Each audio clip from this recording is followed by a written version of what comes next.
Chapter 493, Subduing the Monkey Mind and Calming the Prancing Horse. Chapter 493, Subduing the Monkey Mind and Calming the Prancing Horse. The old immortal crane turned and transformed into a middle-aged red-headed beauty. She had blushed fair skin and looked to be in her early 30s. Waving her arm casually, her robes extended thousands of feet away and brought Suzimo before her instantly. "Congratulations, Senior." Suzimo was truly elated when he saw that the old immortal crane was able to break free from the shackles of heaven and earth and extend her lifespan. With the addition of a new Dharma characteristic expert, itinerant cultivators in the territory of Great Jew would definitely want to join Ethereal Peak in the future, and the rise of the sect was certain. "I should be the one thanking you." The old immortal crane smiled and looked towards a spot in the forest outside of Ethereal Peak. Someone from the Fiend sects must have sent a message for little Chen to arrive in time. "I suppose that has something to do with you?" Suzimo remained silent. "I don't have any biasness towards the Fiend sects. Head over there and take a look, someone has been waiting for you for a long time." The old immortal crane pointed to a deep portion of the forest and said with a smile. "All right." Suzimo smiled and spread his spirit wings, speeding towards the forest. In the depths of the forest, a pink figure stood upright with black hair that fell like a waterfall. Her long dress accentuated her curvy figure to its best. The veil on the girl's face had already been removed and she was smiling towards his direction with a pillously flawless face. "Thank you." Suzimo was silent for a long time after arriving before finally speaking. Demonis G could not help but stifle a laugh. Blinking her eyes, she skipped around gently and closed in to Suzimo playfully. A fragrance wafted over. Their cheeks were extremely close together and Demonis G asked with a sweet breath, "How are you going to thank me?" With that said, she bit her cherry lips in a seemingly dissatisfied manner and looked at Suzimo expectantly. He lowered his gaze with the calmness of an old monk. Not daring to meet with her gaze, he took a step back instead. After not seeing her for half a year, Demonis G's charm techniques had gotten even more terrifying. Suzimo lamented to himself, "Seems like she has gotten quite a few opportunities in the human emperor's palace back then as well." "All right, I won't tease you anymore." Demonis G returned to normal and chuckled before remarking with a relaxed tone, "You don't have to thank me since you've saved me before as well." Suzimo heaved out a sigh of relief. After a brief silence, Demonis G whispered, "You offended so many people in the ancient battlefield, why didn't you join the Fiend sects together with Senior Azura? Although he is cold, indifferent, and doesn't care about relationships, I can tell that he seems to treat you rather specially." Suzimo shook his head. Demonis G continued, "There's another 20 years to go before the intermediate ancient battlefield opens up. Ethereal Peak doesn't have the strength and isn't able to break through the barriers to enter the intermediate ancient battlefield as well. At that time, remember to come look for me. I'll bring you in. We'll discuss it again. In any case, there's 20 more years to go. There's no hurry. I'll make a move first." "Yes." Seeing that Suzimo had no intention of asking her to stay, Demonis G was secretly frustrated and harumphed gently in a begrudging manner. She had just turned around when his voice sounded, somewhat hesitantly, "What's the meaning of the Pure Maiden sect's tripod?" Demonis G's back was facing Suzimo and a hint of shyness flickered through her eyes. Hiding it swiftly, she turned around with a fake smile. "What do you think it means?" There was a saying in the cultivation world that tripods were members of the opposite sex captured and used by evil cultivators to increase their cultivation realms. They would use the tripods to do a double cultivation method by using the tripod's yin to replenish their yang or vice versa. Tripods were akin to slaves and most of them ended up in miserable states, dying from a complete exhaustion of their yin or yang essences. Naturally, Suzimo had heard of that saying before. However, he did not believe that the Pure Maiden sex tripod was the same thing. "I don't know," he shook his head. Demonis G smiled. "Tripods are naturally used for cultivation." When he saw that Demonis G clearly did not wish to elaborate, Suzimo did not question further. "I'm going." She waved to Suzimo with her back facing him. "I'll tease you again next time." Gazing at Demonis G's departing back view, Suzimo took a deep breath of air and turned to leave as well, heading towards Ethereal Peak. This time round, he intended to enter seclusion to try and form his core upon returning. Suzimo wanted to form his cores for both his immortality and demonic cultivations. Nighttime. Ethereal Peak, a cave abode. Suzimo assumed a lotus position and his eyes were shut.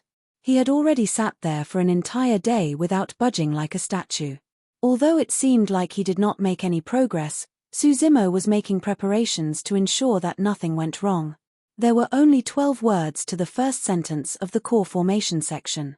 Calm the monkey mind, control the prancing horse, subdue dragons and tigers. That was the first and most important step to core formation.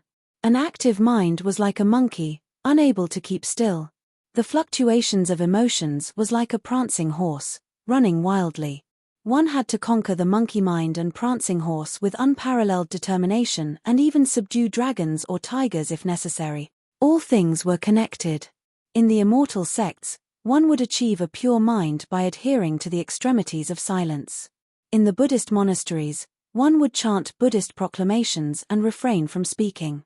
In reality, all of those were guiding one towards calming the monkey mind and the prancing horse of one's intent. For young people, they were inexperienced and emotional. As such, it was the most difficult for them to calm the monkey mind and prancing horse while cultivating. Older cultivators have been through endless events and are jaded towards the world. As such, it becomes comparatively easy for them instead. Although Suzimo was not old and he had cultivated for less than 30 years by now, he had been through endless ups and downs in life and wandered around the boundaries of death as well. His mind was resolute and could not be moved. Often, he treated things with humbleness and took care of the overall picture, paying keen attention to things. He took things in his stride and did not overly meddle. Subconsciously, he was already suppressing his monkey mind and the prancing horse while subduing dragons and tigers with supreme determination. After entering meditation, the first 6 sections of the mystic classic of the 12 demon kings of the great wilderness revolved through his mind in an unhurried motion thoroughly. It went from the beginning, body tempering, to tendons transformation, bones strengthening, marrow cleansing, organs refinement, then to the orifice cleansing section. There was a remark in the core formation section: cultivate the chi of the 5 organs and consume the 7 lights. The 7 lights referred to the 7 orifices. As time flowed, countless nights passed by in the blink of an eye. Within the cave abode, the demonic chi that was surrounding Suzimo intensified and his 7 orifices shone with a divine radiance. His skin, flesh, tendons, bones, marrow, organs, and 7 orifices formed a perfect major heavenly cycle, circulating endlessly. Gradually, the demonic chi outside his body started converging towards the center of his chest. After chi condensation and foundation establishment, cultivators would enter core formation and their golden cores would be created an inch beneath their navel, located at where the spirit Qi and Dantian was at. But now, the location of Suzimo's demonic cultivation for his inner core was clearly different. It was at the center of his chest, extremely close to his heart. The scarlet demon Qi was limitless and boundless, converging towards his chest repeatedly while swirling, as if a massive vortex was about to materialize. Be it for demons or humans, core formation was always the most critical step of their cultivation path. This was a sort of finale towards their earlier path of cultivation. After forming a core, it would be the first time they truly broke free of the shackles of heaven and earth, increasing their lifespans. If they failed, everything would come to an end. Suzimo was motionless and his black hair swayed without any wind. A series of ancient demons were conjured around him, baring their claws and fangs with a menacing ferocity as their eyes shimmered with a red gleam. All of those ancient demons paused for a brief moment before being sucked into Suzimo's chest by that scarlet vortex. Suzimo's aura was turning increasingly terrifying. Under the shroud of the scarlet vortex, his body underwent another baptism and transformed once more. His flesh started expanding and his bones and veins shook and buzzed, as though metal was clashing. Twitching violently, his major tendons gave off snapping sounds like thunder and it was shuddering. Chapter 494, Inner Core Formation. Chapter 494, Inner Core Formation. At the back mountain from Ethereal's main peak, The old immortal crane felt something and jolted awake from her meditation cultivation. More than 10 days ago, Ethereal Peak experienced a calamity and suffered immense losses. Up till now, many cultivators were still healing and had not recovered completely. Even though the old immortal crane was in cultivation, she was paying attention to any activity within the sect keenly. Right now, she was in the Dharma characteristic realm and her strength had grown immensely. Her essence spirit's cultivation had also deepened as well. When released, her spirit consciousness could travel thousands of kilometers away and every single slight activity would be noticed by her. She sensed the strange situation on Suzimo's side a long time ago. What a strong aura. He's about to break through. Although the old immortal crane was at the back mountain, her spirit consciousness engulfed Suzimo's cave abode and saw everything clearly. As time passed by, the shock in the old immortal crane's eyes deepened. Even a pure-blooded ferocious beast doesn't have such a strong demonic technique within its lineage memories. She murmured to herself sternly, "This lad truly has too many secrets on him." Even with her experience, she could not see through all the secrets. They were things that she could not comprehend even at her cultivation realm. How could a human cultivate a technique meant for demons? In the primordial era where the thousands of races reigned, an apocalyptic battle broke out and countless races were destroyed, going extinct. The races that remained formed a massive group that became known as the demons to the later generations. Therefore, there were many different types of demons and birds, beasts, flora, fishes, and even insects were considered as part of it. A massive bear that was as big as a mountain could be considered as a demon. However, the same could be said for an ant as tiny as a speck of dust or even a blade of grass in the forest. There were many legends in the cultivation world of grasses and wood obtaining spirits and gaining the Tao. The myriad of varieties meant that every single demon had a different body structure and it was even more different when compared to humans. For example, flora demons did not have skin, flesh, tendons, bones or organs. Bull demons had 4 hooves and 2 horns while snake demons had no legs nor horns. The old immortal crane truly could not imagine how there would be a demon technique that a human could cultivate in this world, let alone one that was so terrifying. Unless, there was a single possibility. It was a technique that retained all the essence of various demon cultivation techniques. By sieving out the portions that were suitable for a human to cultivate, one could combine all of those together. However, that was a massive project and would require unimaginable effort and focus. Even the ancient emperors wouldn't be able to do it. Who was it who could have created such a cultivation technique? What was the point of this cultivation technique's existence? Could this terrifying being have spent endless effort and hard work just to create this demon cultivation technique to impart to Suzimo? The old immortal crane fell into deep thoughts. It was pitch black within the cave abode. Suddenly, Suzimo opened his eyes and it was extremely sinister, like 2 flashes of lightning streaking through the dark night. Swoosh! He stood up and his flesh expanded. His bones shifted with a series of cracking sounds and his entire body grew, as though he was about to break through the cloud. It was akin to the rise of a massive ancient demon in the darkness. Bang! Boom! Boom! Suzimo's body continued growing endlessly and his head was almost bursting through the ceiling of the cave abode. The entire place shook as though it was about to collapse at any moment. Broken rocks fell on Suzimo's head continuously, but he was perfectly fine. For a disciple such as Suzimo, the layout of his cave abode was already similar to that of a golden core. It was spacious and had a high ceiling. Without the use of external objects, golden cores could soar through the air and reach 100 feet in height. Naturally, the height of the cave abode had to be more than 100 feet. What was 100 feet akin to? It was similar to a building with 10 levels. Now that Suzimo was breaking through the roof of the cave abode, it meant that his body had already grew to the height of 100 feet.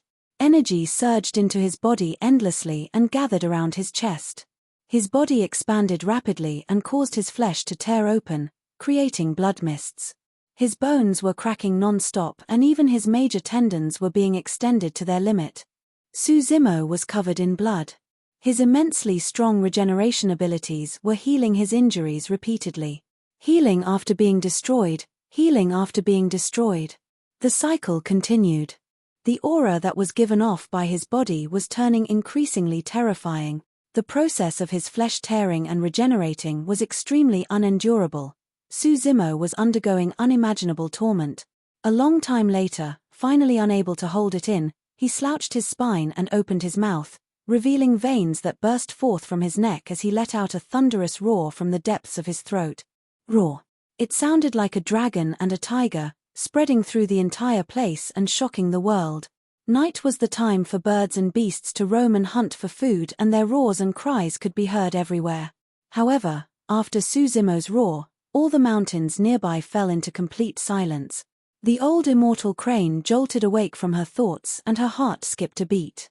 The glabella of the old immortal crane shone and she released her spirit consciousness swiftly, forming a pitch-black light barrier that isolated Suzimo's cave abode from the outside world. No one could check on him using their eyes or spirit consciousness. Suzimo's demonic cultivation must not be revealed yet. Cultivators bore a deep-rooted grudge towards demons, and that was a fact that was difficult to change. If they knew that Suzimo was undergoing demonic cultivation, the other cultivators of the sect would not be able to accept it. The commotion it would cause would be too great. Many nascent souls and golden cores were alarmed. Thinking that a strong foe had arrived, they came forth from their cave abodes one after another despite the fact that their wounds were not fully healed. Gazing over, everyone caught sight of a light barrier and could not see what was going on inside. Leave first and continue healing up. There's nothing important happening here. The old immortal crane's voice rang in everyone's mind. All the ethereal peak cultivators heaved a sigh of relief and returned, albeit with slightly confused gazes. Everyone had heard that roar loud and clear. Even the nascent souls of the sect felt their hearts skip a beat. What demon was that? It sounds terrifying. I don't know, but its background shouldn't be simple. It should have been taken down by Senior Crane. Many cultivators of the sect discussed in hushed whispers as they went their separate ways. They could not see that the cave abode that was within the pitch-black light barrier had already collapsed. In the rumbling dust, a towering figure more than 100 feet tall stood. Unknowingly, Suzimo's clothes had already been torn apart, revealing defined bronze muscles that shone with a metallic luster. Blood vessels surfaced on his body one after another as the green veins lined the entire place in a terrifying sight, as though snakes were crawling everywhere. This was a body that could be described as perfect. A series of terrifying phantoms surrounded that body, exuding ancient auras. There was a desolate bull that plowed the heavens. A mighty and towering rock bear. A swiveling anaconda. A wild sanguine ape. A rampant divine steed. A cruel hell's tiger. A wind leopard that traversed the winds. The 7 ancient demons that he had cultivated up to this point of the mystic classic of the 12 demon kings of the great wilderness were appearing, bearing their fangs and claws in a frightening lifelike manner. A round ball of blood was swiveling in Suzimo's chest, beside his heart, and emitting a rich demonic chi, that was the inner core of the demon race. Inner core formation, success. Chapter 495, Terrifying Physique. Chapter 495, Terrifying Physique. Sensing the 7 ancient demons that were revolving around him, Suzimo gained a semblance of realization. There were already 7 demon kings up till this point of his cultivation. In other words, 5 more had yet to appear. The limits of his cultivation of the mystic classic of the 12 demon kings of the great wilderness should be when all 12 demon kings appeared. Suzimo did not know who were the other 5 demon kings. In the mystic classic that Daiyu left him, the yin spirit section was a mystery. Given his current cultivation realm, he could not understand it at all. A blood-red inner core swiveled slowly within his chest. Suzimo could barely contain the joy in his eyes and merely gripped his fists gently. With every single action he took, he could sense the massive power coming from each part of his body that seemed to be able to crush mountains. It was a leap in quality. Suzimo withdrew a supreme-grade flying sword from his storage bag and injected spirit energy to it. The sword shone brightly with a cold intent. Suzimo flicked the blade with his finger gently.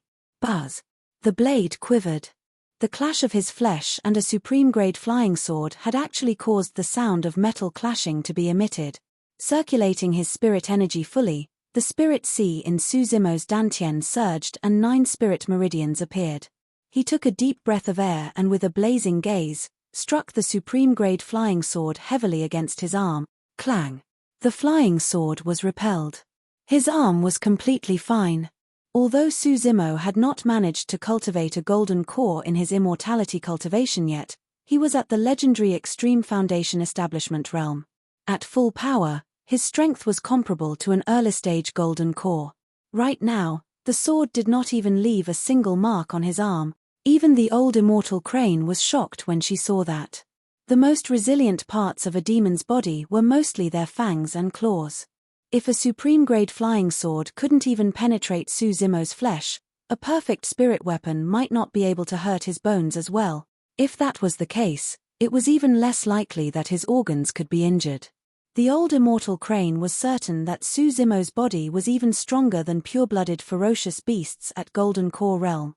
That was because she was a pure-blooded ferocious bird herself. Su Zimo had just formed his inner core and yet, he was already in possession of such a terrifying physique. If he were to continue cultivating and arrive at the limits of core formation, the old immortal crane did not dare to imagine. Piak! Right then, a crisp sound rang out from Su Zimo's cave abode. The old immortal crane's pupils constricted and her heart skipped a beat. Su Zimo was holding onto the dim shards of a broken sword with both palms. The supreme-grade flying sword from earlier on was snapped by his bare hand. This. The old immortal crane was a little stunned and her eyes widened while her mouth opened. She suddenly recalled the little mysterious pitch-black beast of unknown origins that Su Zimo had brought back 4 years ago. As she thought about the terrifying fangs and claws of that little mysterious beast, she could not help but lament, this lad's physique is probably comparable to Night Spirit by now. Until now, she did not know of Night Spirit's origins. Both of them are monsters. The old immortal crane could not help but add another remark mentally. Compared to Su Zimo and Night Spirit, her bloodline as a pure-blooded ferocious bird was akin to the bloodline of a domestic fowl. In the cave abode. Looking at the broken sword in his palms, Su Zimo thought about that fateful night when Dai Yu imparted to him the mystic classic of the 12 demon kings of the great wilderness and could not help but go into a daze. She once mentioned that he had to reach the 7th section, core formation, if he wanted to seek revenge from perfected being Kang Lang. Right now, he was there. 8 years have passed since that night. His entire journey up till his point had been surreal.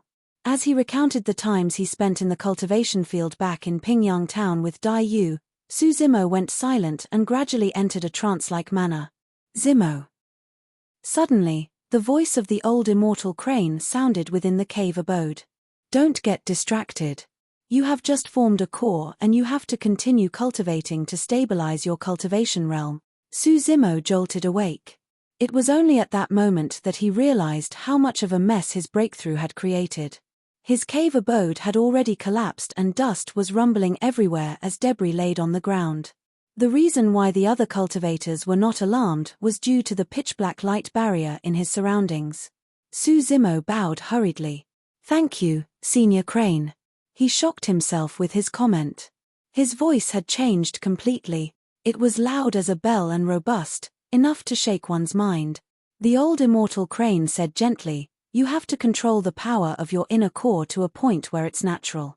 Otherwise, how are you going to be able to face other people? Even your voice will be enough to scare them.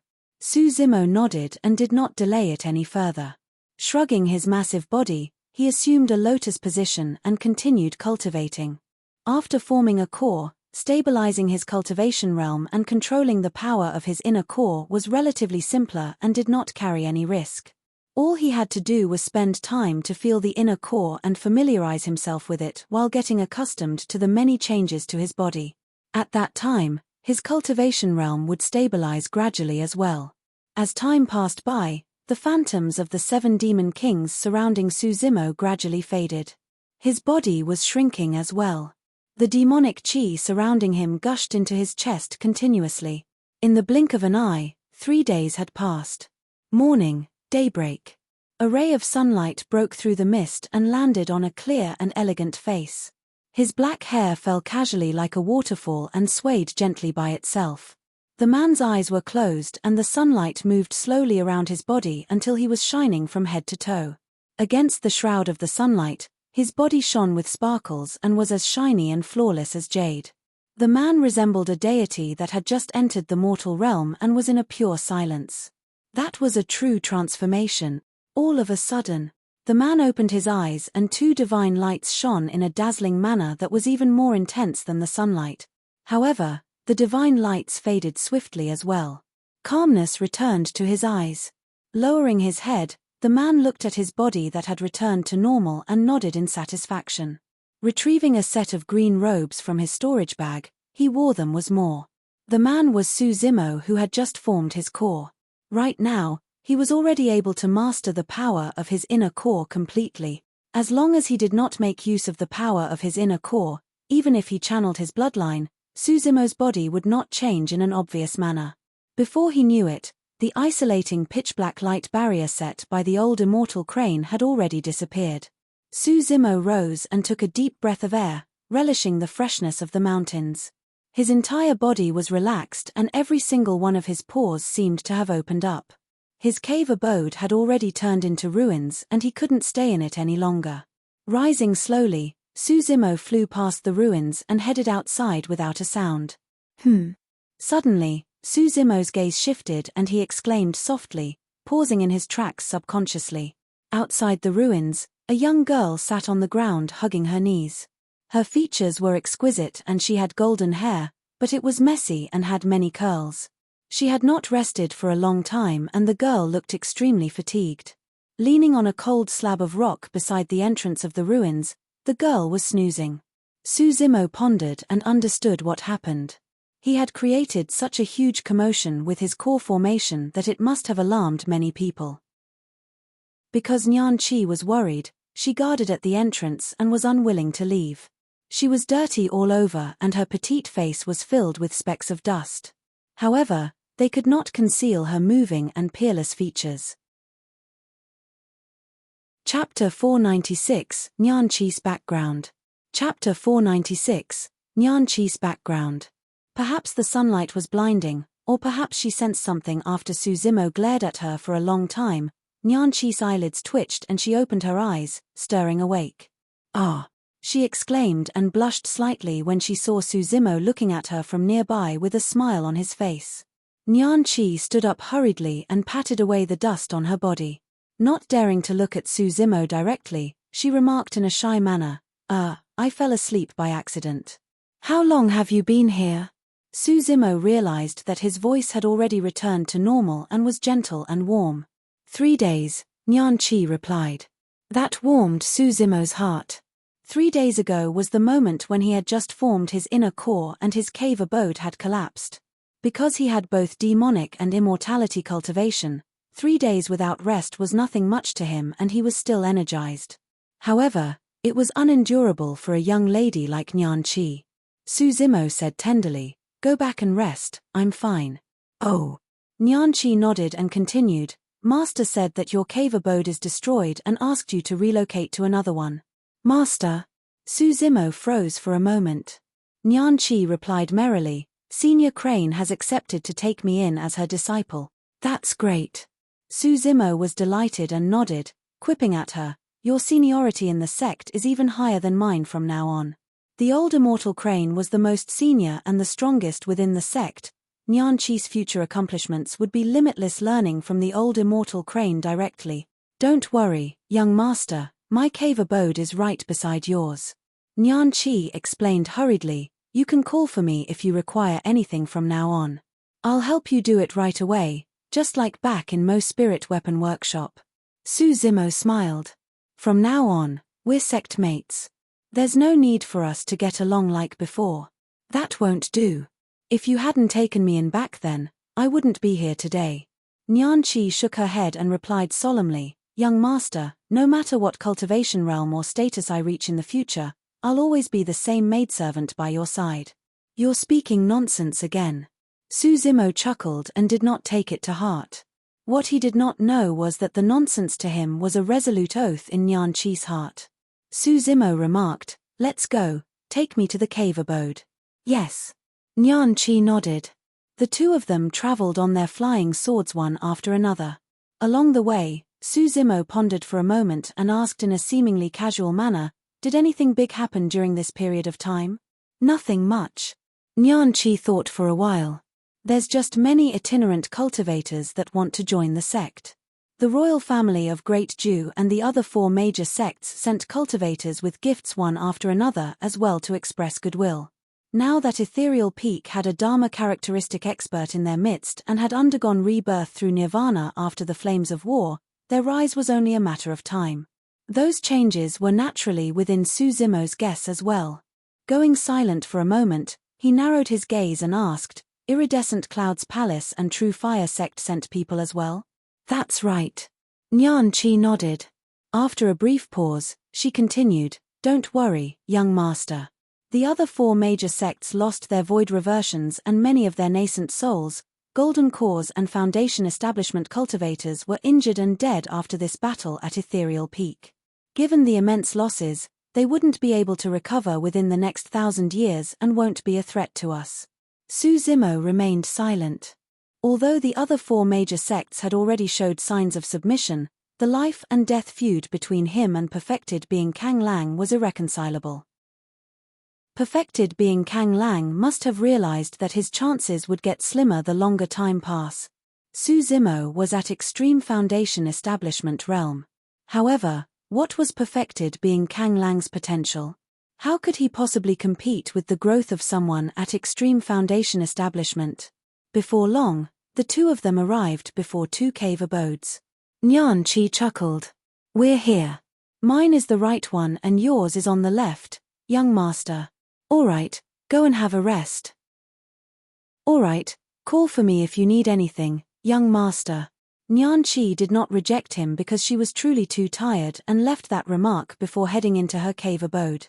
Right. Suddenly, Su Zimo called Nyan Chi back and hesitated for a moment before asking, how much do you remember about your childhood? Ah! A hint of panic flickered through the depths of Nyan Chi's eyes. Lowering her head, she stuttered, I can't remember. I've been wandering around the capital of Great Jew the entire time until I met you, young master. Su Zimo looked at Nyan Chi deeply without pursuing it further. It's nothing much, I was merely asking. Go on then. Nodding, Nyan Chi did not dare to look at Su Zimo and ran along a path towards the cave abode behind her. Su Zimo gazed at Nyan Chi's back view with deep thoughts. Actually, Nyan Chi's background has always been mysterious. Back in Mo's Spirit Weapon Workshop, Su Zimo already knew that. It wasn't just because of Nyan Chi's innate divine strength and shocking cultivation speed, there was something else. Back then, when they first met and Su Zimo handed Nyan Chi some food, Night Spirit who was in his embrace had actually closed in and sniffed Nyan Chi from head to toe. There were not many things that could interest Night Spirit. The dragon egg in the Dragon Bone Valley was one of them. Of course, that alone was not enough to suspect that there was anything wrong with Nyan Chi's background. The most important thing was that from the moment Su Zimo met Nyan Chi, the latter was already around 15 years old. But now that 4 years had passed, she still looked like a young girl. Time seemed to have stopped on Nyan Chi's body. This was impossible. Unless Nyan Chi's innate lifespan was extremely long, such that 4 years was almost negligible compared to her total lifespan. What sort of person, or rather, race, would possess such a long lifespan upon birth? Su Zimo had a vague guess in his mind. It might not be an accurate guess. After all, there were many treasures and strange fruits on Tianhuang mainland. It was possible that Nyan Chi might have consumed some miraculous fruit or elixir in the past, resulting in her innate divine strength and extremely long lifespan. The old immortal crane must have spotted something as well, and that was why she chose to take in Nyan Chi as her disciple. Of course, it wasn't because Su Zimo suspected Nyan Chi's intents. Although Nyan Chi hid her background intentionally, she was a simple and kind girl and harbored no evil intentions towards him or Ethereal Peak. Who didn't have their own secrets? Su Zimo had his own as well. He would definitely not tell anybody about his demonic cultivation casually.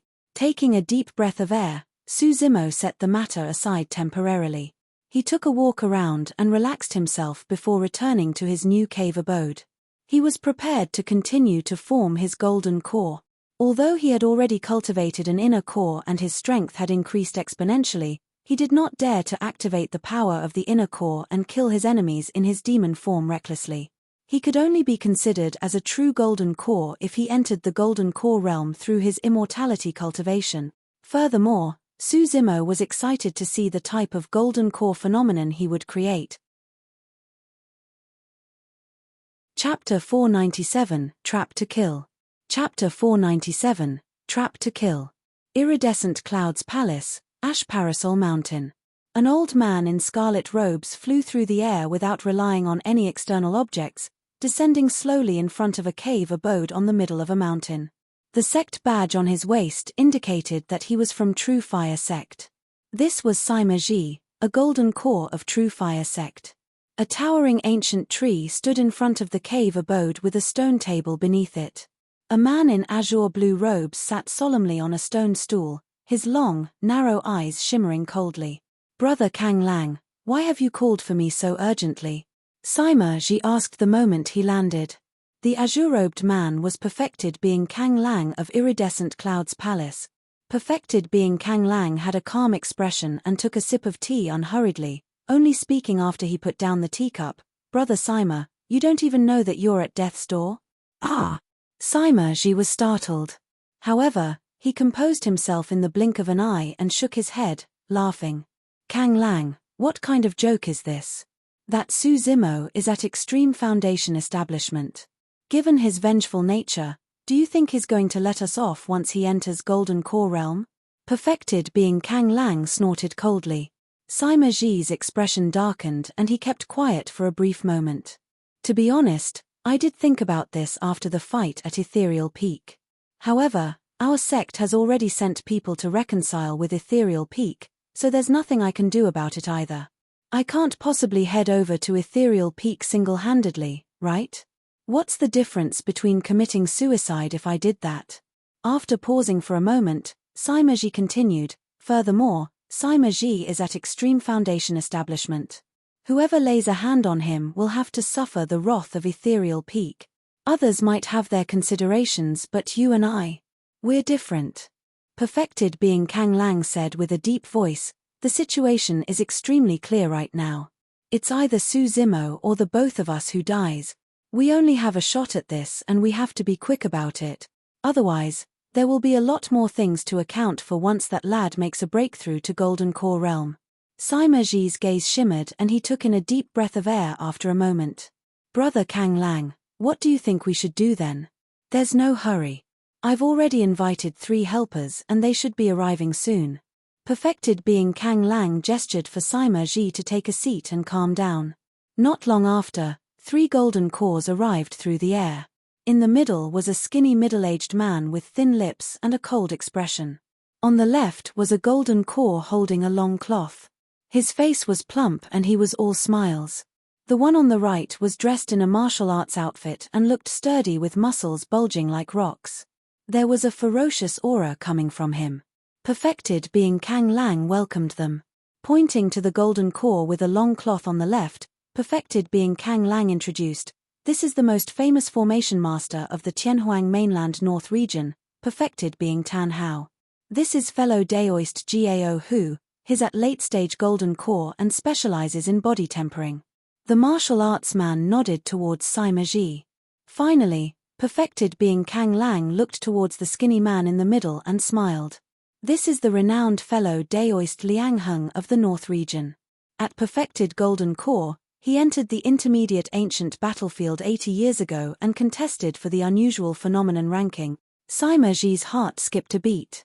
Within the territory of Great Ju, there were no sects or factions that had the capabilities to break through the barrier of the intermediate ancient battlefield and send cultivators in. Sima Ji and the others did not have a chance to witness the unusual phenomenon ranking, let alone compete for a spot on it with other cultivators. Liang Heng waved it off and pretended to be humble. "It's nothing much. After all, I did not manage to obtain a spot on it. The unusual phenomenon ranking isn't something that can be compared with us. The fact that you're even qualified to compete for a spot on it proves your strength, fellow Daoist, Sima Ji praised hurriedly. Perfected being Kang Lang said with a smile as well. Fellow Daoist Liang Heng missed leaving his name on the unusual phenomenon ranking by just a little 80 years ago. For the next unusual phenomenon ranking, you'll definitely be able to rank within the top 10. Yes. Liang Heng nodded, pleased with their flattery. He did not have much ties with perfected being Kang Lang. The reason he came this time round was mainly because he heard that Su Zimo had a carnate spirit weapon. If he could obtain that carnate spirit weapon, he would definitely be able to obtain a spot on the unusual phenomenon ranking the next time he entered the ancient battlefield. Of course, it was a fool's dream to want to obtain a top 10 spot. The top 10 of the unusual phenomenon ranking were one more terrifying than the other. Sima Ji asked, right now, Su Zimo should be in seclusion within Ethereal Peak and would most likely not appear before he formed a core. Do we have any way of luring him out? I've got a female disciple called Shunmengqi. She was childhood sweethearts with that kid. Perfected being Kang Lang declared confidently with narrowed eyes, if he hears that her life is in danger, he'll definitely come forth. Sima Ji's eyes lit up and he nodded in agreement. The formation master at the side, Tan Hao, pondered for a moment before saying with a smile, I've got 3 questions. First, you said that they were childhood sweethearts. Would he come forth just for someone that's about to die? Definitely. Perfected being Kang Lang's tone was confident. Alright, second question. Tan Hao continued, we can't set the location at Iridescent Cloud's palace. Otherwise, that lad might not take the bait. Of course, I've already taken that into account and planned things, perfected being Kang Lang asserted. Tan Hao nodded before adding, the third question is that even if he takes the bait, how do we kill him down? The fight at Ethereal Peak, had quite an impact in the cultivation world. I heard that this Su Zimo lad is at Extreme Foundation Establishment Realm and has the capabilities to kill golden cores beyond his level. With the 5 of us golden cores attacking together, do we have to fear a single Foundation Establishment cultivator? Gao Hu asked darkly. Tan Hao remarked, it's not about fear, I'm worried about accidents. If he manages to escape, we won't get a second chance. His death is certain with me around. Liang Heng declared coldly. Everyone, please listen to me. Perfected being Kang Lang said with a dark tone, this kid is at Extreme Foundation Establishment Realm and has many trump cards up his sleeves. He possesses a pair of spirit wings and even has an extremely terrifying secret skill that can go against my golden core phenomenon. Liang Heng, Gao Hu and Tan Hao's expressions changed slightly upon hearing that. The rumors were real. A secret skill released by a Foundation Establishment cultivator could truly go against a golden core phenomenon. Even though perfected being Kang Lang's golden core phenomenon was not considered to be strong, it was still a shocking fact. Even a lion uses its full might to chase down a rabbit. Since I chose to make a move, I won't underestimate my opponent, even if the kid is only a Foundation Establishment cultivator. Perfected being Kang Lang said darkly, fellow Daoist Tan Hao, you have to set up your array formations beforehand to ensure that this lad doesn't escape. No problem. Tan Hao replied with a smile, with me setting up the formations personally, even golden cores won't be able to escape. Perfected being Kang Lang narrowed his eyes and said coldly, everyone, take a look at what I've truly prepared for this kid. With that said, he withdrew a jade bottle from his storage bag. There was a scarlet flower that resembled an orchid in the middle of it, giving off a faint fragrance. The other few golden cores swept their gazes across and their expressions changed as they retreated one after another. Spirit Lock Flower. Liang Heng frowned and asked, this fiend flower has already gone extinct in the ancient era. How did you get your hands on it? The Spirit Lock Flower would not cause any direct harm to a cultivator. However, its fragrance had a fiendish power that could lock a cultivator's spirit energy. Even golden cores could not defend against it. The Spirit Lock Flower was one of the most famous fiend flowers of the ancient era. Chapter 498, Paper Crane. Chapter 498, Paper Crane. Perfected being Kang Lang gave a smirk and replied darkly, I got my hands on this Spirit Lock Flower from the Great Chen ruins. I've only managed to resurrect it after nourishing it for dozens of years. At the mention of Great Chen ruins, the expressions of the other 4 golden cores changed and they took deep breaths in silence with wary looks in their eyes. A long time later, Gao Hu said, "Fellow Daoist Kang Lang, why don't you ask us along the next time you go look for treasures in the Great Chen ruins? That way, we can look after one another as well. Heh. That's a place that we'll most likely die in and I'll never return again." Perfected being Kang Lang remarked with a sense of trepidation, "The previous time round, I merely took a spin around the outer perimeter of it and I nearly died there." Tan Hao replied with a bright smile, "It seems like you take this Su Zimo guy rather seriously, don't you, fellow Daoist Kang Lang? To think that you would be willing to make use of an extinct ancient fiend flower, the Spirit Lock flower. Isn't it excessive to use the Spirit Lock flower against a Foundation establishment cultivator?" Gao Hu asked moodily. "The Spirit Lock flower restricted one's spirit energy absolutely." Putting away the Spirit Lock flower, Perfected being Kang Lang said coldly, "I've already said that even a lion uses its full might to chase down a rabbit. I won't allow any mishaps to happen for this attack." Tan Hao nodded. With the Spirit Lock flower, the kid's greatest trump card, his secret skill which allows him to conjure a divine dragon, is now useless. Furthermore, even if he enters Golden Core Realm, it's useless. With his spirit energy locked, he won't be able to use any techniques as a Golden Core, and with the formation set up outside, he won't be able to escape even if he has wing. True Fire Sect's Sima Ji's eyes lit up and he got increasingly excited as he spoke. "Wings?" Perfected being Kang Lang sneered, "Don't forget, he won't even be able to use Ethereal Peak's secret skill, Ethereal Wings, with his spirit energy lock. He can only stand on the ground and look up to us." Gao Hu grinned. "In that case, all we have to do is stand in midair and that kid won't be able to hurt us no matter how many tricks he has up his sleeves or how strong his body is. On the other hand, all of us can just attack him as we want to." "That's right. That's great." The 5 of them exchanged glances and laughed with relaxed expressions. "Let's discuss how we want to distribute his treasures after killing him first, lest we get into needless arguments later on," Liang Heng remarked indifferently. "Don't worry, we'll go with our initial agreement." Perfected being Kang Lang said with a deep voice, "We'll give that kid's dragon conjuring secret skill and carnate spirit weapon to fellow Daoist Liang Heng. His body tempering technique will be for fellow Daoist Gao Hu. His sword formation techniques will be for fellow Daoist Tan Hao. As for his weapon refinement techniques, they will be for brother Sima. Lastly, we'll divide the remaining spirit stones, elixirs, and spirit weapons he has equally among the 5 of us."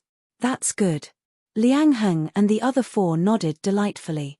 Gao Hu was a body-tempered warrior to begin with, and the thing that attracted him the most was Su Zimo's body tempering technique. Everyone got what they wanted. Just as everyone was about to leave, Sima Ji frowned and asked, "I heard that this female disciple of yours disobeyed your orders previously and did not partake in the battle against Ethereal Peak.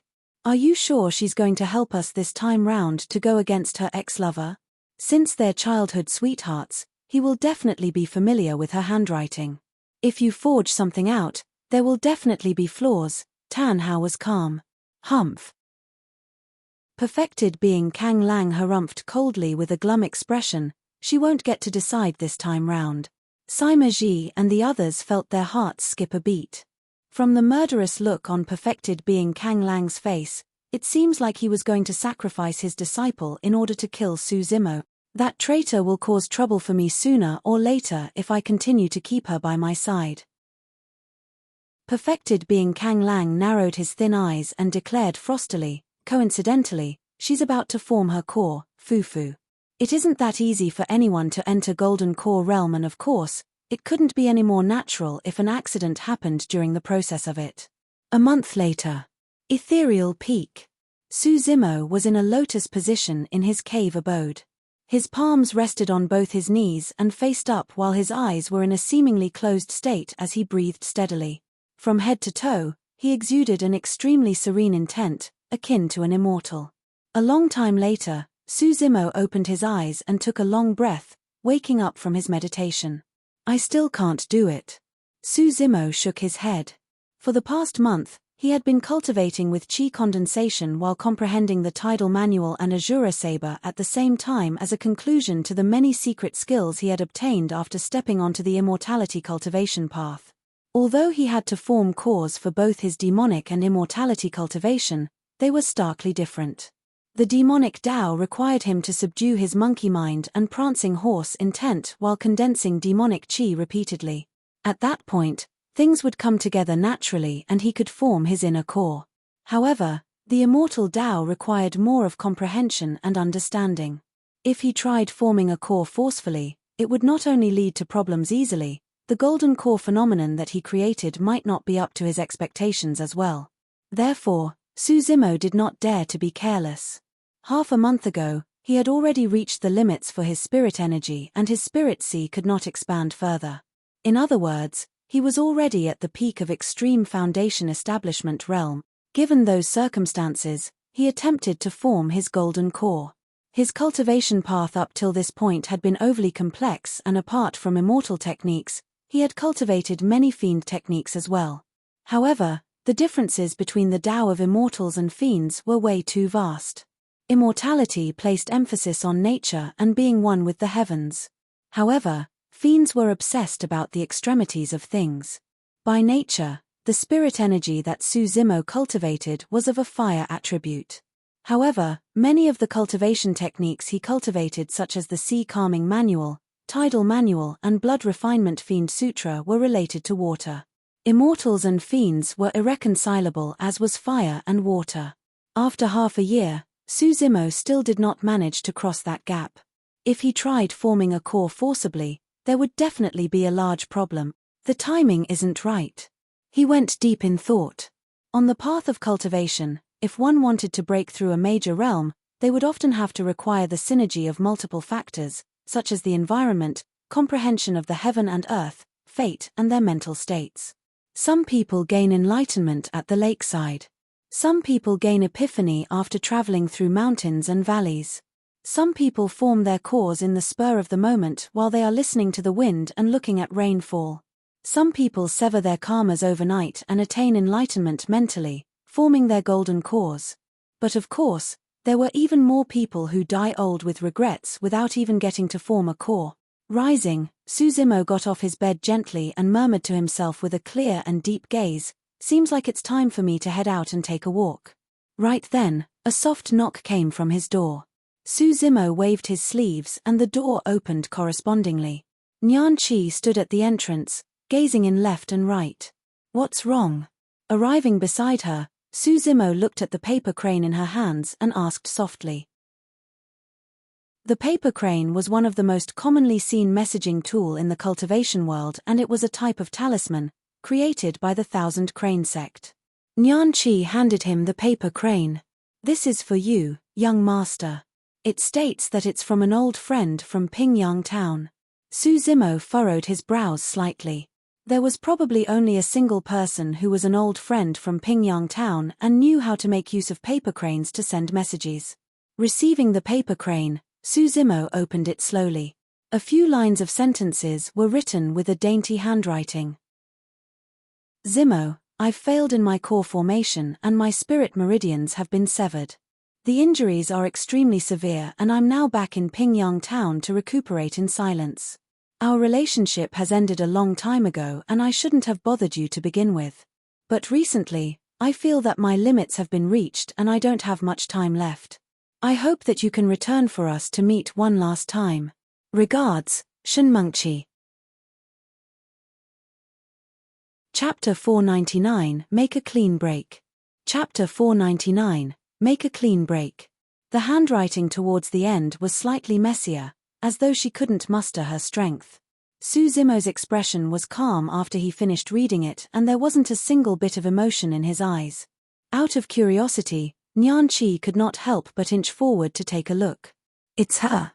She had some recollection towards Shenmengqi.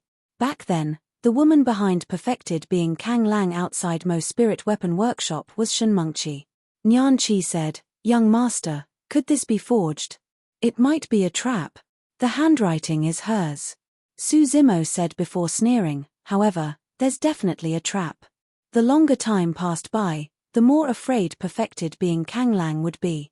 Therefore, Su Zimo predicted that perfected being Kang Lang would definitely make his move. However, there was no chance for perfected being Kang Lang to do anything if Su Zimo remained in Ethereal Peak. Therefore, no matter what kind of message it was, whether it was at Pingyang Town or anywhere else, perfected being Kang Lang only had a single motive: to lure him away from Ethereal Peak. When Nyan Chi saw that Su Zimo was calm and did not lose his cool, she felt relieved. However, immediately after, Su Zimo's next sentence alarmed Nyan Chi. "I'm going to leave the peak." "Ah!" Nyan Chi frowned and asked, "Young master, you're going to continue despite knowing that it's a trap?" "That's right." Su Zimo smiled and gazed into the distance. A breeze blew over and his black hair swayed gently. As if he was reminiscing, Su Zimo looked a little emotional and murmured, "It's just nice that they're all around. It's time to make a clean break and settle all the grievances of the past. However, the other party is prepared and must have set up an impenetrable trap for you, young master." Nyan Chi had a worried expression as she analyzed calmly, "You're not at Golden Core Realm yet, young master. There's truly no need for you to take the risk. Don't worry. If the situation doesn't seem right, I'll retreat first." Su Zimo smiled slightly. "Furthermore, I haven't been getting much progress recently in my attempts in core formation. Continuing that way isn't going to be helpful, and I've been meaning to head out as well." Before Nyan Chi could persuade him further, Su Zimo already rode on his flying sword and turned into a streak of light, tearing through the void. 10 days later. Pingyang Town, night. It was dead quiet on the streets without anyone around. Within a room in a mansion not far away from the Shen family, everything was pitch black. All of a sudden, in the darkness, a pair of eyes lit up and a skinny figure appeared faintly. The person's ears twitched before whispering, "Someone's here." Immediately after, a hushed voice sounded from the side, "Brother Liang Heng, you're indeed impressively strong. We didn't even detect anyone at all." As he spoke, another few pairs of eyes lit up in the room as a couple more figures appeared one after another. It was perfected being Kang Lang's group of 5. Before long, the sound of clothes fluttering through the air arrived at an extremely fast speed. The sound of it definitely indicated that the person was headed for Pingyang Town. The 5 of them exchanged glances and their killing intent surfaced. Perfected being Kang Lang went to a window and peered outside through a slit. Before long, a green-robed figure arrived above the Shen residence. His robes were fluttering as he stepped on a flying sword, standing upright in the air with a calm expression. Perfected being Kang Lang could not help but smirk when he saw that. He took the bait. Turning around, he nodded to Liang Heng and the other 3. "Are we going to make a move now?" Gao, who rubbed his palms with a murderous look, he was raring to go. "Let's wait a little more, there's no hurry." Perfected being Kang Lang was extremely calm and whispered, "Let's observe further to see if the kid has any expert on his heels. Otherwise, we might be the ones falling into a trap." "That's right." Sima Ji nodded. "Expert? What expert?" Liang Heng sneered, "If they are golden cores, it doesn't matter how many of them come because I'll be able to take them down single-handedly. As for nascent souls..." Do you guys think that any nascent souls would be so free as to accompany this lad for such a long distance just so he could meet his ex-lover? Gao, who nodded in agreement. "There's nothing wrong with being a little more careful." Perfected being Kang Lang added with a slight frown. Although Su Zimo had already fallen into the trap and everything was proceeding as planned, for some reason, he felt uneasy as though something was amiss. "Isn't everything going too smoothly?" A moment later, Perfected being Kang Lang suddenly asked. "Fu." Liang Heng could not help but stifle a chuckle and shake his head. "Kang Lang, you're truly overly suspicious. We've planned this for so long with so many backups, what are you still worried about?" "I have no idea as well." Perfected being Kang Lang shook his head. He could not help but recall the scene 8 years ago back in Pingyang Town when Su Zimo provoked him through words intentionally and survived because of that. As he recounted, he thought about how Su Zimo played him like a fiddle in front of Mo's spirit weapon workshop and humiliated him completely. This kid is so difficult to deal with. How is he falling for this so easily? Perfected being Kang Lang was still worried. With a cold expression, Tan Hao asked with a hushed voice, "When you saw him earlier on, what was his cultivation realm?" "Foundation establishment realm." Perfected being Kang Lang was the first to freeze after replying. The other four could not help but laugh as well. "Perhaps I'm overthinking it." Perfected being Kang Lang chuckled. "Since he's at Foundation establishment realm, there's truly nothing to worry about. Even without everything we've prepared, if the 5 of us rush up, it'll be nothing much for us to take down a Foundation establishment cultivator." Gao Hu grinned. The sky above the Shen family. Su Zimo stood upright on his sword with ridicule in his eyes. Before he attained greater mastery of his orifice clearing section, he had already reached the state where he could hear everything. Now that he had formed his inner core, his hearing was even more terrifying. If Su Zimo wanted to, he could even listen to the sounds of ants crawling underground and mosquitoes buzzing within 1,000 feet loud and clear, let alone the whispers of Perfected being Kang Lang and the others. Initially, Su Zimo had the intention of rushing over to kill Perfected being Kang Lang and the other 4 instantly. However, his gaze soon shifted towards the courtyard of the Shen family beneath him and his eyes turned slightly cloudy. It was cold and quiet in the Shen family, and of the 4 rooms around the courtyard, only 2 were occupied. The person in the room to the south had a racing heartbeat, panting in a seemingly nervous manner. It was a man who had never cultivated before. If he was not wrong, that should be Shen Nan. In the room to the west, there was an intense twilight aura and the person within it had a weak and faint breathing. This person should not have long to live. Twitching his nose, Su Zimo caught a whiff of medicinal fragrance. The person in the room was severely injured and was beyond cure. How could this be? Su Zimo furrowed his brows slightly. To him, since the handwriting on the paper crane was authentic, it meant that Shen Mengqi was in cahoots with Perfected being Kang Lang and everything that was written was all a ruse just to lure him here. If that was the case, why was Shen Mengqi truly on the brink of death?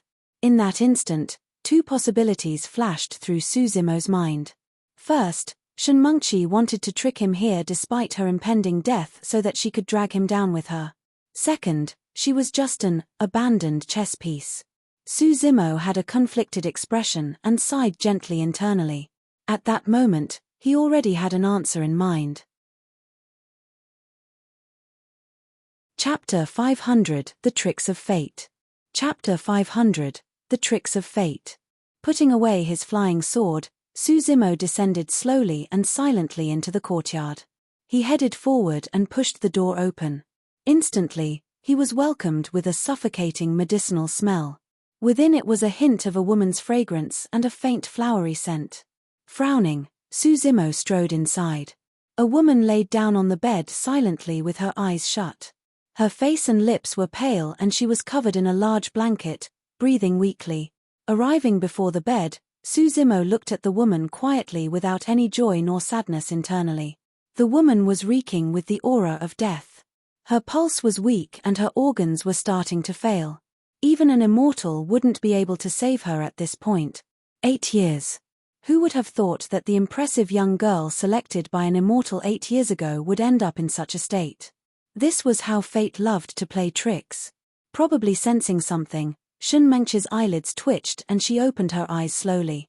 The pair of brilliant and moving eyes from Su Zimo's memories were now empty and lifeless with a cloudy shade.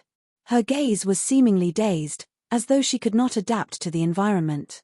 Arriving at Su Zimo's face, her stare lingered for a long time before her eyes gradually widened, shimmering with a glint of light. Shen Mengqi looked slightly more spirited as well. "You've come." Her lips twitched as she revealed a smile. However, she did not have much strength left and even her voice was as soft as a mosquito. "What happened?" After remaining silent for a long time, Su Zimo finally asked with a calm tone. "I was in too much of a hurry to try and form my core. Sigh, there's no way it would be so easy to form a core." Shen Mengqi chuckled bitterly. "My foundation wasn't stable and I lost control of my spirit energy, causing my meridians to sever. I entered chi deviation and failed in my core formation, nearly losing my life. Thankfully, my master stepped in and managed to save my life." At the mention of the word master, Shen Mengqi glanced at Su Zimo. When she saw that the latter was expressionless and wasn't bothered by it, she continued, "Since I knew that I didn't have much time left, I wanted to return to Pingyang Town and return to my roots.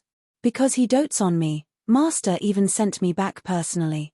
Su Zimo remained silent, but a hint of pity could be seen within his eyes. He wasn't pitying Shun Mengqi for her fate, but her ignorance.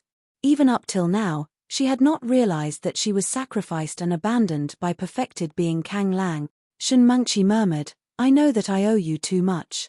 The fact that you're willing to come see me and listen to me is enough for me to leave without regrets." Su Zimo surveyed the room and finally, his gaze lingered on a scarlet flower that was on the wooden table beside the bed, frowning. "This flower." He narrowed his eyes, seemingly pondering about something. All of a sudden, a cold voice sounded from the void outside the door. "Activate." The moment the voice ended, a bedazzling light shone outside, bright as day.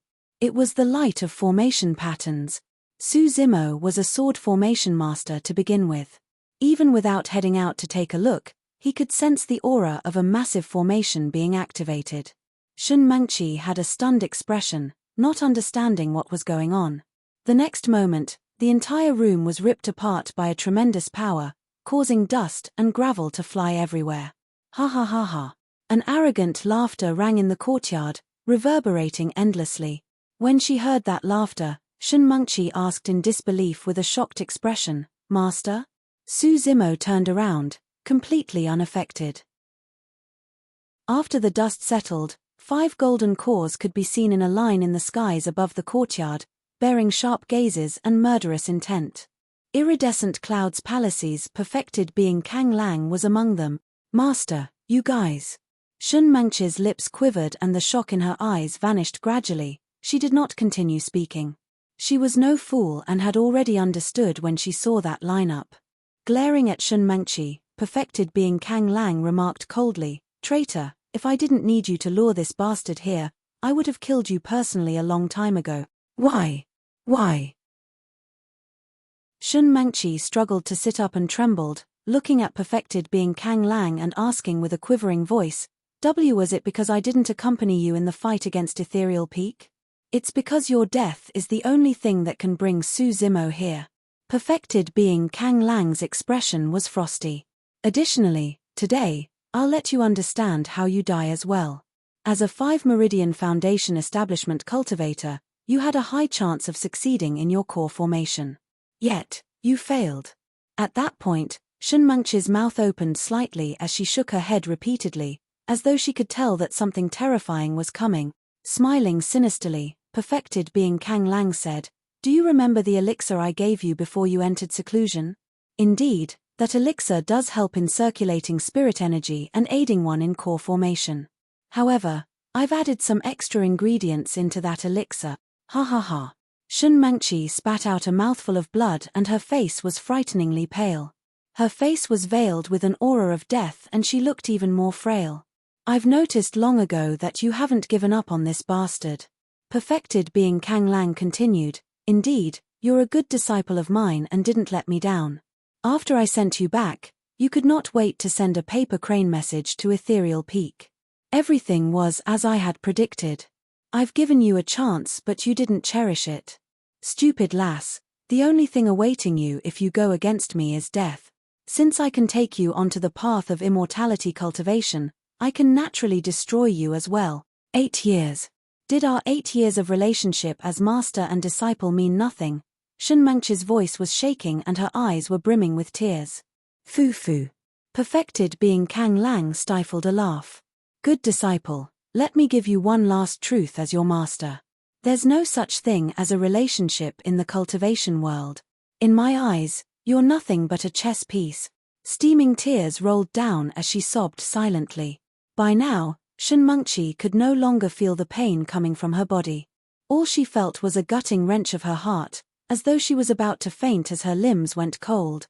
Every single sentence from perfected being Kang Lang struck her already injured body relentlessly like arrows. Shifting his gaze, perfected being Kang Lang looked at Su Zimo and asked with a slight frown, "Su Zimo, you don't seem to be surprised." Sima Ji stroked his beard and laughed smugly. "You don't have to fake your composure. I'm sure you must be frightened to death by now, right? Do you think that the 5 of you along with this lousy array formation is enough to scare me? Su Zimo smiled as well.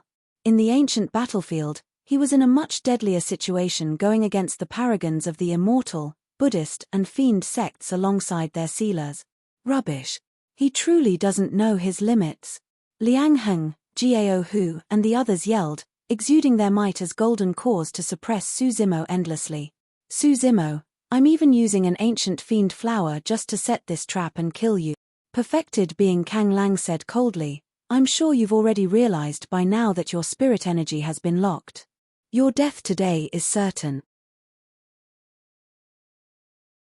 Chapter 501 All of you will have to die. Chapter 501 All of you will have to die.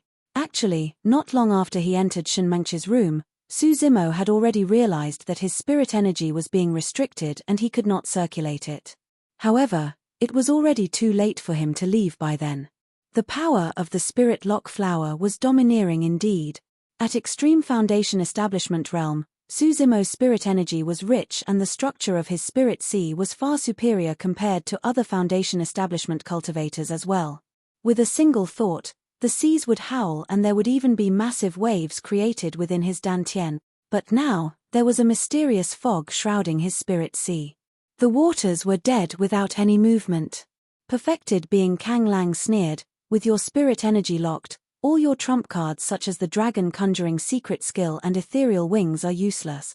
Sima Ji was smug and burst into laughter.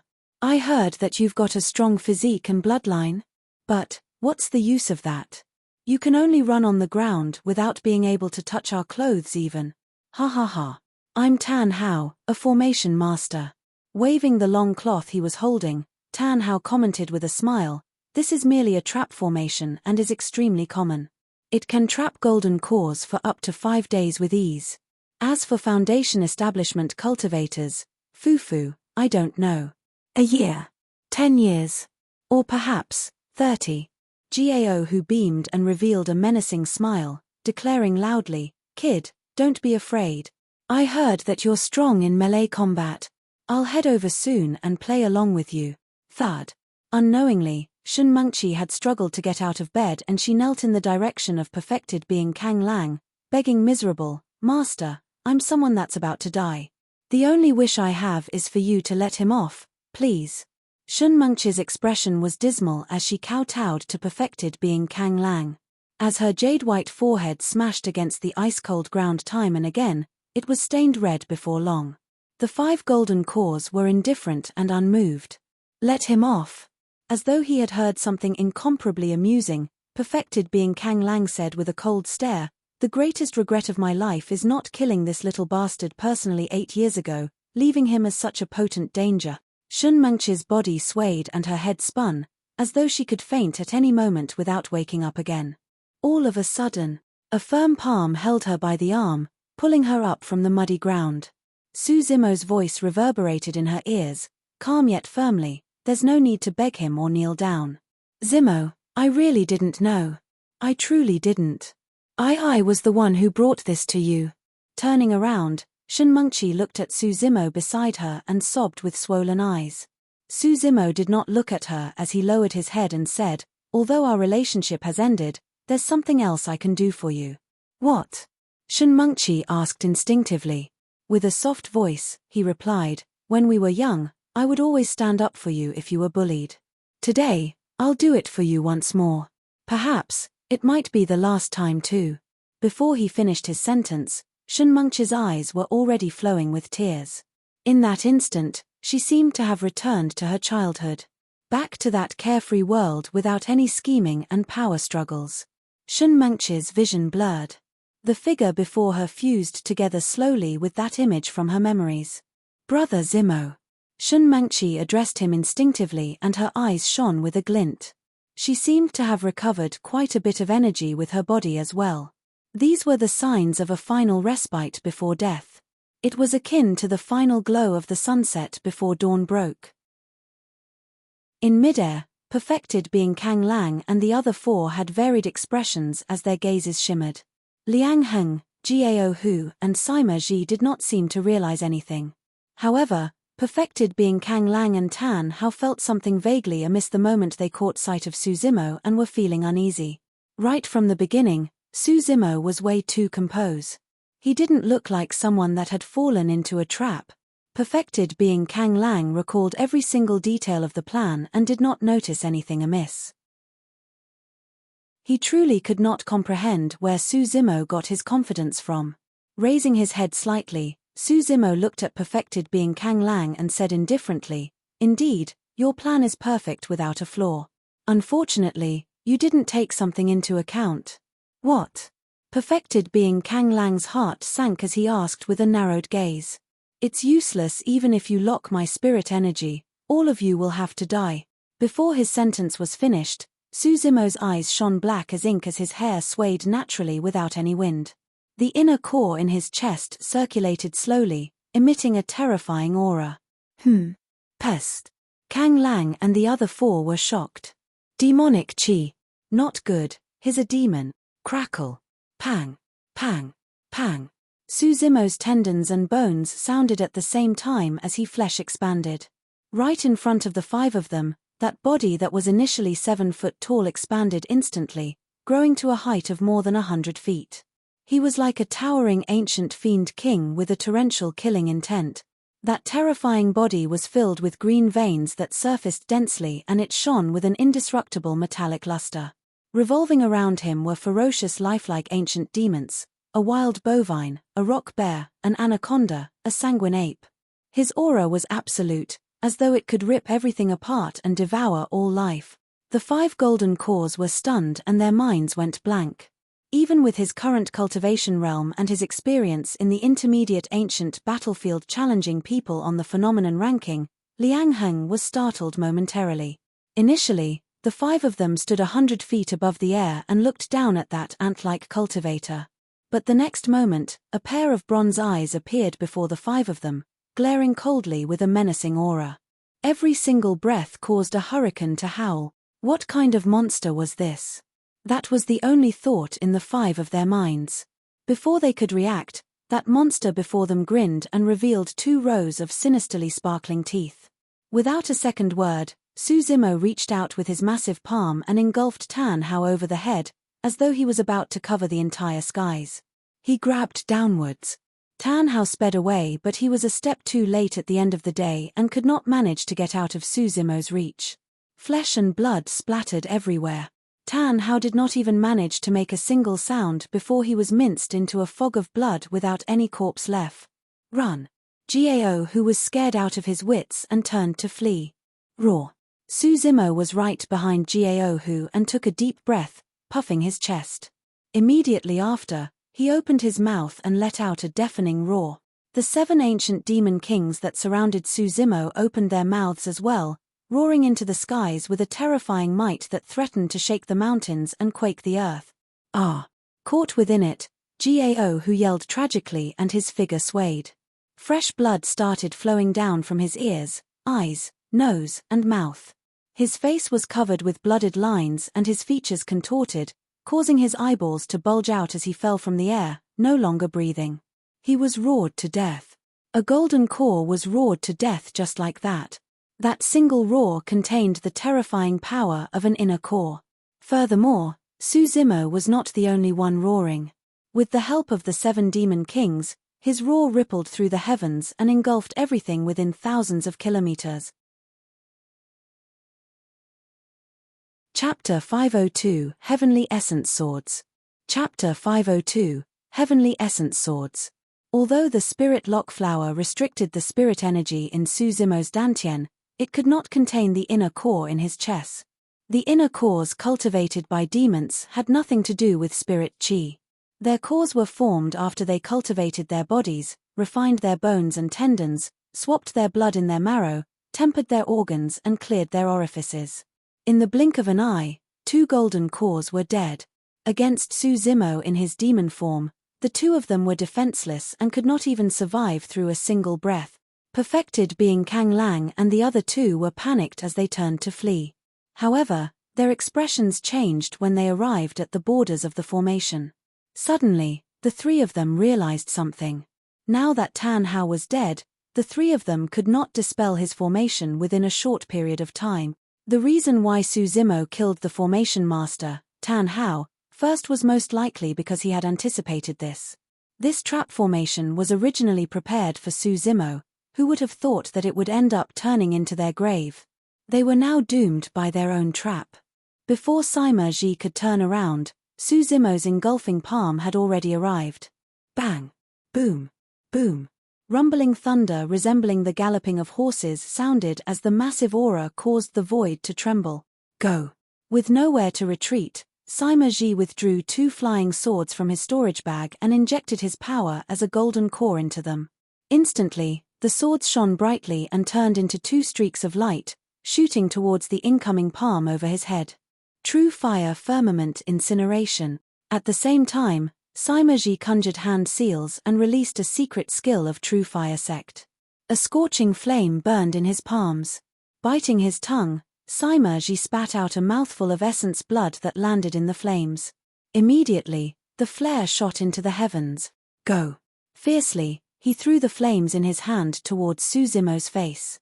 I don't care what kind of a monster you are, burn! Sima Ji yelled with his might, as if doing so would suppress the fear in his heart. Su Zimo's expression was as cold as ever.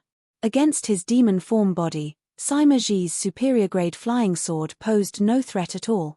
Crack! Crack! Crack!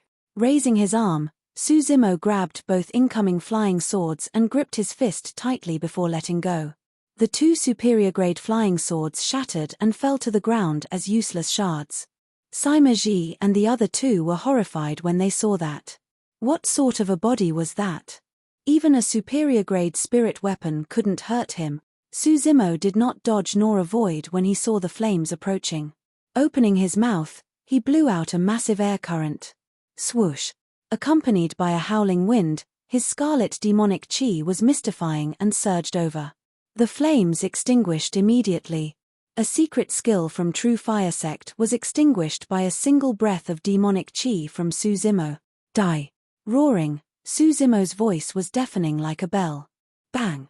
A single palm landed and Sima Ji's body was torn into pieces. He died on the spot. Don't panic. Seeing that he had nowhere to run, Liang Heng calmed down rapidly and said with a dark voice, Kang Lang, this mess was created by you. Right now, the both of us only have a single way out, and that is to kill this bastard. Let's join forces. Perfected being Kang Lang grit his teeth and gulped. If you've got any trump cards up your sleeves, now isn't the time to continue hiding them. Give it your all.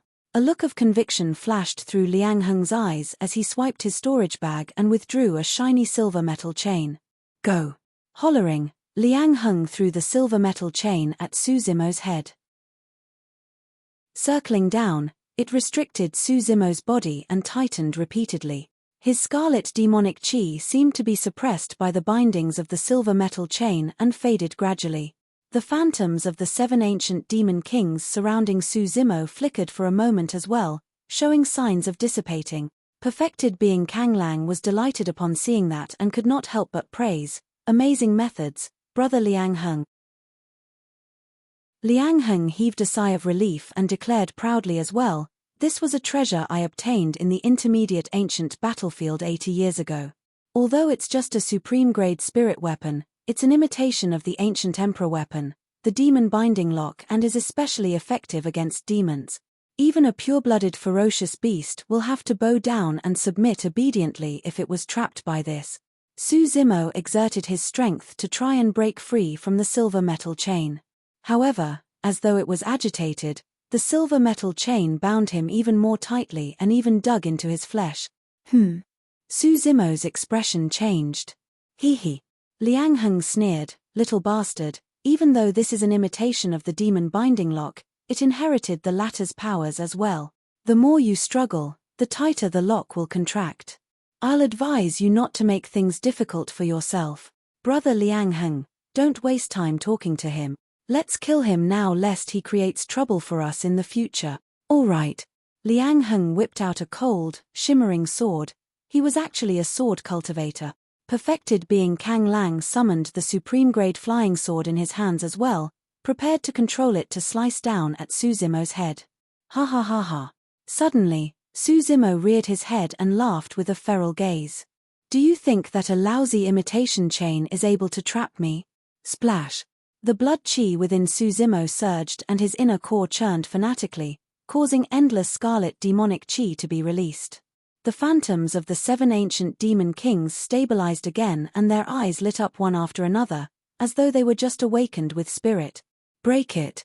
Roaring into the skies, Su Zimo's flesh expanded once more and his power of blood chi and inner core reached their limits. Instantly, the silver metal chain started buzzing. Liang Heng's expression changed starkly. Before he could react, there was a bang. The silver metal chain broke into dark pieces against Su Zimo's supreme demonic strength and turned into a pile of scrap metal. "Die!" With a maddened roar, Su Zimo took huge strides and arrived before Liang Heng within a couple of steps. He reached out with his massive palm and engulfed the latter. It was heavenly encompassing. After witnessing the terror of Su Zimo's physique, there was no way Liang Heng dared to be careless as he grit his teeth tightly. Channeling the golden core in his body, he roared, "Golden core phenomenon, heavenly essence sword." Clang! Clang! The sound of swords streaking rang through the world and reverberated within the formation. Behind Liang Heng, a massive cyclone made up of incomparably sharp swords howled over, connecting heaven and earth like a divine dragon sucking water. Before the heavenly essence swords arrived, Su Zimo already felt his skin being torn slightly. Golden core phenomenons were the strongest methods available for golden cores. When cultivators form their cores and their golden cores were of a certain quality, they would start harmonizing with the spirit chi in their surroundings and form phenomenons. The greater the quality of one's golden core, the deeper their understanding of the Tao of the core and the more spirit meridians they had, the stronger the golden core phenomenon created. Humans were innately weak and at chi condensation and foundation establishment realm. Apart from some of the strong body-tempered cultivators, most other cultivators would be dead if they were closed in by demon beasts.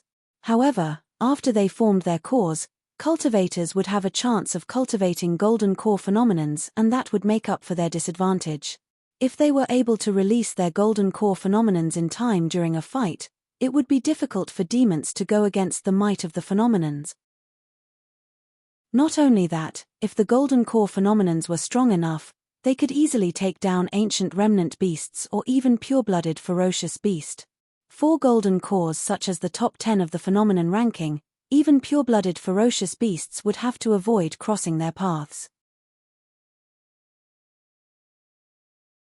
Chapter 503 Snapped Wings. Chapter 503 Snapped Wings. Liang Heng's golden core phenomenon, heavenly essence swords, was clearly much stronger than any other golden core phenomenons that Su Zimo had encountered.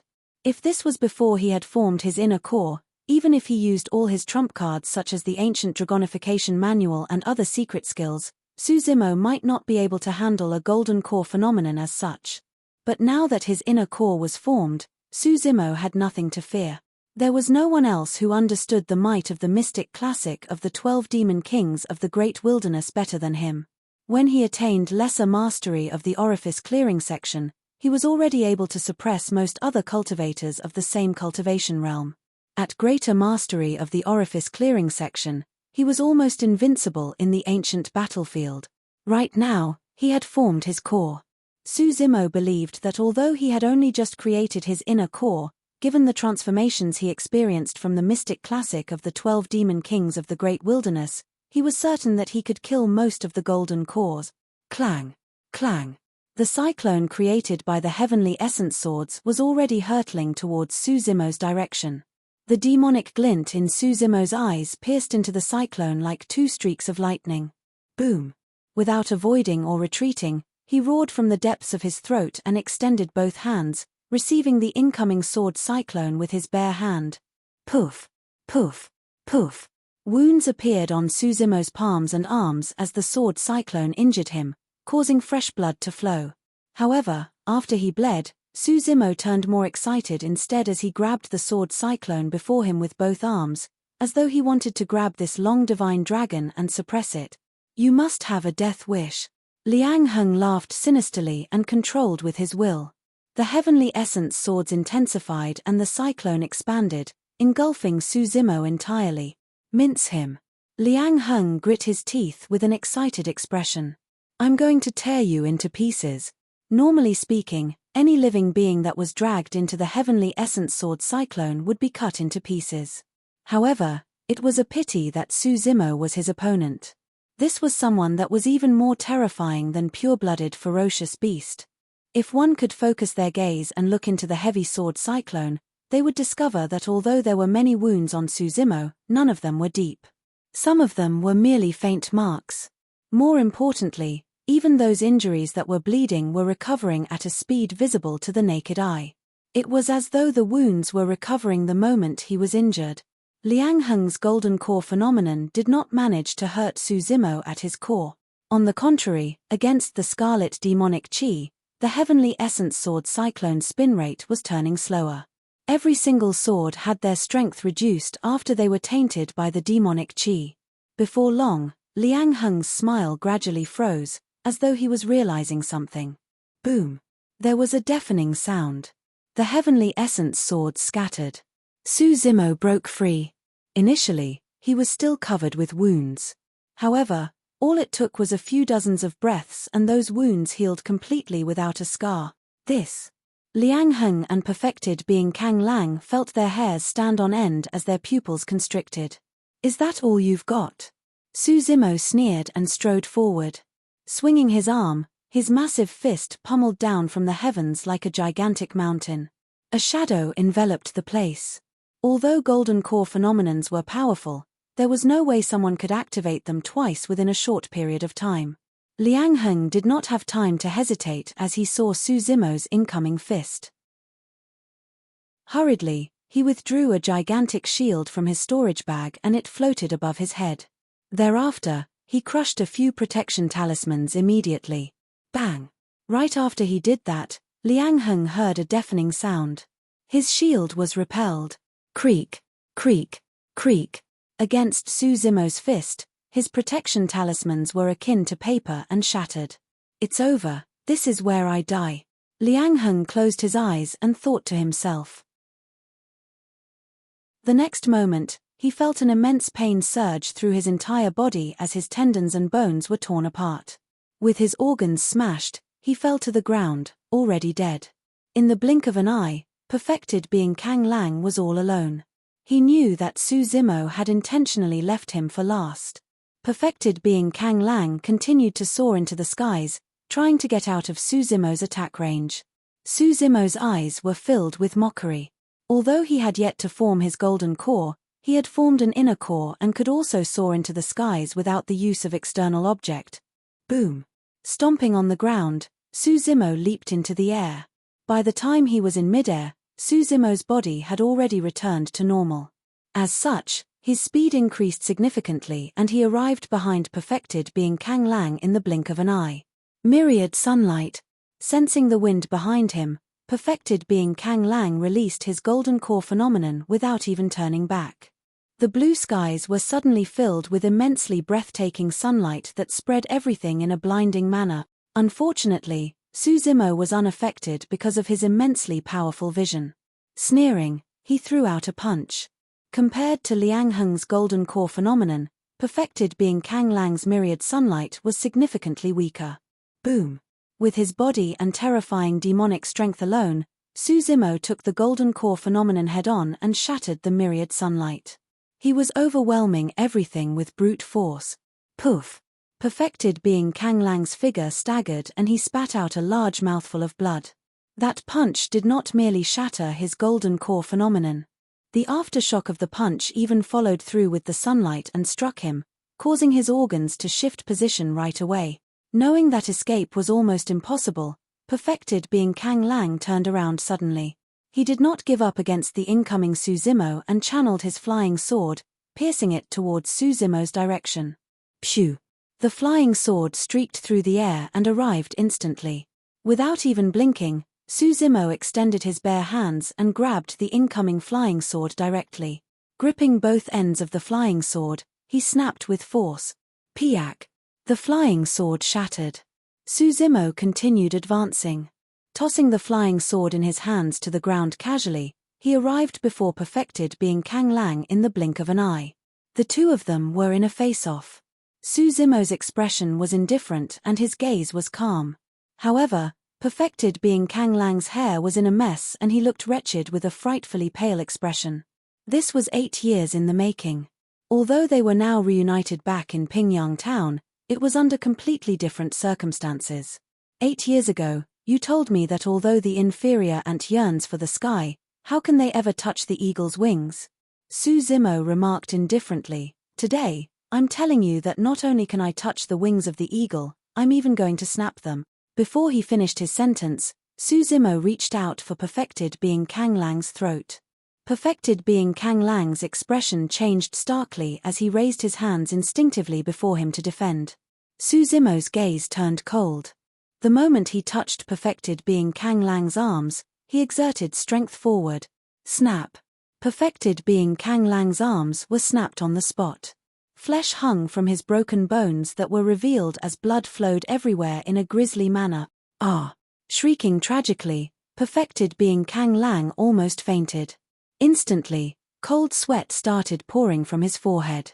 Striding forward, Su Zimo yanked perfected being Kang Lang's hair and descended instantly.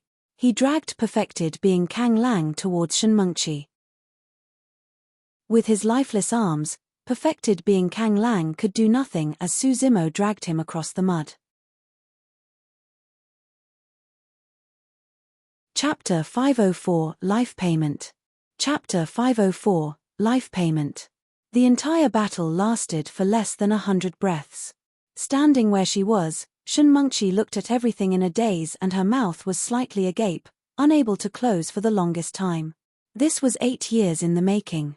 The young man who perfected being Kang Lang regarded as an ant back in this town, the person whose life's honors were removed, had now grown to such a point. 8 years ago, that young man's dignity was trampled by perfected being Kang Lang and he was bullied, even nearly killed by the latter. 8 years later, perfected being Kang Lang was now being dragged by the young man of the past across the ground, defenseless like a dead dog. 8 years ago, when perfected being Kang Lang descended, all the mortals of Pingyang town knelt down except for a single person who stood upright and proudly. Shenmengqi could clearly remember chasing after the young man that day, questioning him loudly, "Why aren't you keeling? What does it matter if you kneel down for a while?" The young man replied, "It doesn't matter, but I am not willing to." 8 years later, that same unyielding young man yanked perfected being Kang Lang down from the clouds and trampled the latter into the mud of the mortal world. Arriving before Shenmengqi, Su Zimo relented his grip and tossed perfected being Kang Lang onto the ground. There was yet another yell as the latter convulsed with a pale expression. "Su Zimo, what are you trying to do?" Perfected being Kang Lang's eyes were filled with fright. With a calm expression, Su Zimo looked at Shenmengqi and said, "Since he destroyed your core formation, I'll help you cripple his cultivation." "Don't." When he heard that, perfected being Kang Lang's has stood on end and he shrieked. Su Zimo stomped down fiercely on perfected being Kang Lang's abdomen. How terrifying was Su Zimo's physique. He had the strength to snap a supreme-grade spirit weapon directly. That single stomp was something that perfected being Kang Lang's body could not endure. His abdomen was torn right through as grisly fresh blood gushed forth from that mess of flesh. However, that was only the wound on his physical body. Perfected being Kang Lang's golden core was also smashed and more than 200 years of cultivation was lost in a single moment. Perfected being Kang Lang coughed huge mouthfuls of blood with an ashen expression. With his golden core smashed, his cultivation was crippled and that was a feeling even more terrible than death. His appearance was turning old rapidly. Right now, perfected being Kang Lang was more than 200 years ago. The reason why he looked like a middle-aged man was because he had formed his golden core and his lifespan was extended. However, with the destruction of his golden core, his powers were gone as well and he could no longer withstand the power of time. Perfected being Kang Lang's hair started turning white and his skin lost its luster. This was the same for demons. After demons form cores, their lifetime's cultivations would be stored within their inner cores. With the inner cores, demons could take on human form and even speak in human tongues. However, if their inner cores were removed, They would lose their demonic powers, and those that took on human form would revert to their original state while losing the ability to speak in human tongues. Su Zimo was no longer looking at the groaning and dying perfected being Kang Lang on the ground. He walked straight to the edge of the courtyard and squatted down to observe. Not long later, he stood up and continued walking around the perimeter of the formation. From time to time, he would stop and step down gently. When he left, there would be a footprint at where he stood, surrounded by web-like cracks. At the center of the footprints, there was a spirit stone that was dim without light, crushed by Su Zimo. Shenmengqi understood what was happening. Su Zimo was dispelling the formation. With every single footstep, he was crushing a formation eye. The light surrounding the formation began to dim gradually. The formation that Tan Hao claimed to be able to trap golden cores for up to 5 days was destroyed in less than 15 minutes by Su Zimo. This was the second extreme foundation establishment cultivator in history. The number 1 weapon refinement master of Great Jew. Formation master. Was there anything he couldn't achieve? Suddenly, Shenmengqi came to a realization. Su Zimo had not changed the entire time. He was still that brother Zimo from her childhood who could do everything, the pride of Pingyang town. The one who changed was herself. The reason why life was cruel wasn't because it was short, but because there was no way of redoing things. For certain people and things, losing them would be for a lifetime. Gazing quietly at that figure not far away, Shenmengqi's eyes were fixed the entire time. She did not have much time left. Before long, the formation lights dissipated into the night and the formation was dispelled, revealing the skies to them once more. The night was hazy and the moon was bright with few stars. Although a massive battle had just broken out at the Shen family, it was quiet in the town. Most of the mortals in the town were already awake due to the shock. However, how would any of them dare to show their faces in a fight between immortals? Everyone hid under their beds and clutched their blankets tightly, praying that they wouldn't be implicated. Turning around, Su Zimo whisked up the groveling perfected being Kang Lang and turned to leave the Su Zimo, heading for his own residence. Shenmengqi's body swayed as she looked at Su Zimo's leaving back view, almost stumbling. The door at the side opened with a creak and a middle-aged man ran over frightfully with a look of trepidation. Supporting Shenmengqi, he asked dearly, "Mengqi, are you all right?" The man was Shen Nan. He was hiding in the room and did not dare reveal himself. If I hadn't followed Master and left back then, perhaps things might not be this way right now. Shenmengqi's condition was getting worse and her consciousness was fluttering as she murmured to herself. I was the one who caused myself to be in this state today. There's no one else to blame. Immortal fate. That's nothing but a dream. Alarmed and afraid, Shen Nan hugged Shenmengqi's swaying body and asked, "Mengqi, what's happening to you? Don't scare me. Everything is in the past and it isn't your fault." Before he could finish, Shenmengqi turned and looked at him with a dazed expression, tears pouring down her face. "Shen Nan, I regret everything. After 8 years, Su Zimo's residence hasn't undergone much changes." Dragging perfected being Kang Lang, he leaped and landed in the courtyard. The cherry flowers were blooming in the center of the courtyard. In this short period of time, perfected being Kang Lang's hair had already turned completely white and his breathing was weak. Blood flowed continuously from that massive wound on his abdomen. Coupled with the fact that his golden core and cultivation was destroyed, perfected being Kang Lang was aging at an extremely fast rate. One after another, wrinkles appeared as though they were etched on his face as his sockets sunk. His eyeballs were cloudy and were almost at the end of their lives. Throwing perfected being Kang Lang to the side of the peach blossom tree, Su Zimo asked, "Do you know why I brought you here?" Perfected being Kang Lang no longer had the strength to talk. By now, he knew that he was going to die for sure today and could only glare at Su Zimo venomously. 8 years ago, you burned Zui Feng in front of me. Even though it was a spirit beast, I viewed it as a kin. Gripping his fists, Su Zimo said coldly, "Zui Feng's ashes are buried beneath this peach blossom tree. The moment I buried them, I said that one fine day, I will use your blood and rinse it here." Suddenly, perfected being Kang Lang's gaze turned incomparably conflicted. There was hatred, regret, fear and reluctance. 8 years ago, If it wasn't for Zui Feng, I would have died under your true fire. Su Zimo grabbed perfected being Kang Lang's head and snarled word after word with a cold intent. Kang Lang, pay with your life. Poof. Extending his fingernails, Su Zimo sliced across perfected being Kang Lang's throat viciously. Fresh blood splashed out and sprayed at the foot of the peach blossom tree. Chapter 505, Burying the Past. Chapter 505, Burying the Past. The Shun family's courtyard was in a mess. Standing where she was, Shun Mengqi's expression turned increasingly terrible. There was a dark aura of death shrouding her as her consciousness faded in and out. She could collapse at any moment. Shun Nan was supporting her carefully by the side, watching everything unfold helplessly. Initially, he hoped that he and his family clan would be able to flourish instantly by relying on the fact that his younger sister had joined an immortal sect. However, all of his hopes were dashed right now. Yet, there was no disappointment in Shun Nan's heart. At this very moment, the only thing he wished was for his sister to survive. Even if they had to return to their ordinary lives in the past, it would be better than him being left all alone. Shun Nan asked softly, "Do you want to lie down and rest?" Shun Mengqi shook her head gently and stood where she was obstinately. She struggled to open her eyes and watch the entrance, as though she was waiting for something.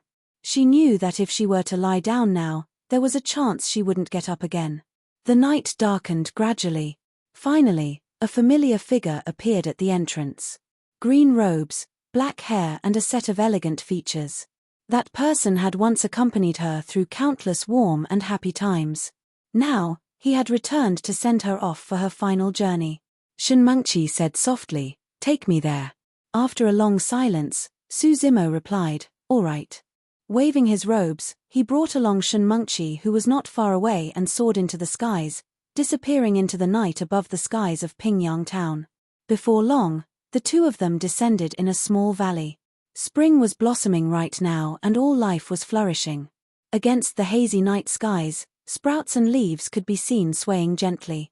There was even the sound of spring water trickling peacefully in the valley.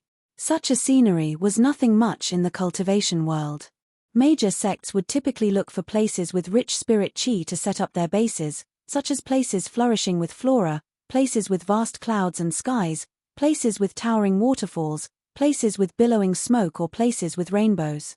Those were places that mortals could not reach. There was naturally no way this valley could compare to the beauty of those.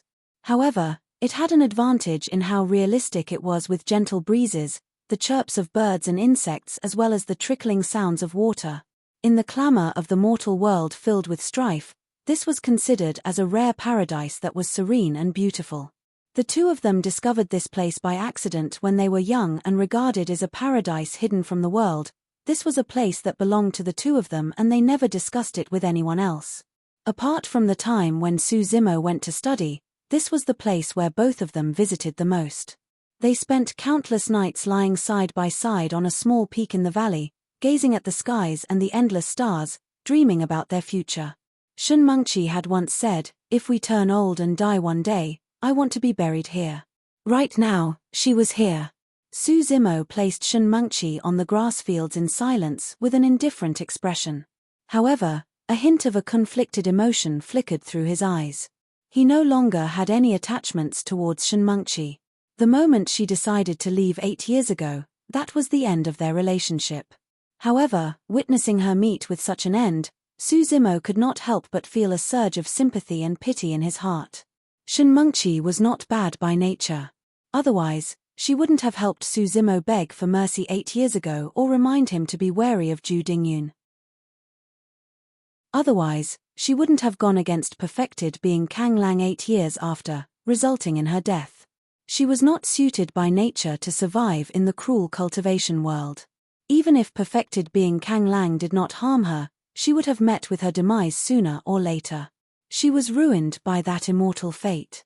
"Zimo, actually I haven't been living a happy life in the past 8 years of cultivation. I've had enough of the conniving cultivation world and its cruelty and coldness."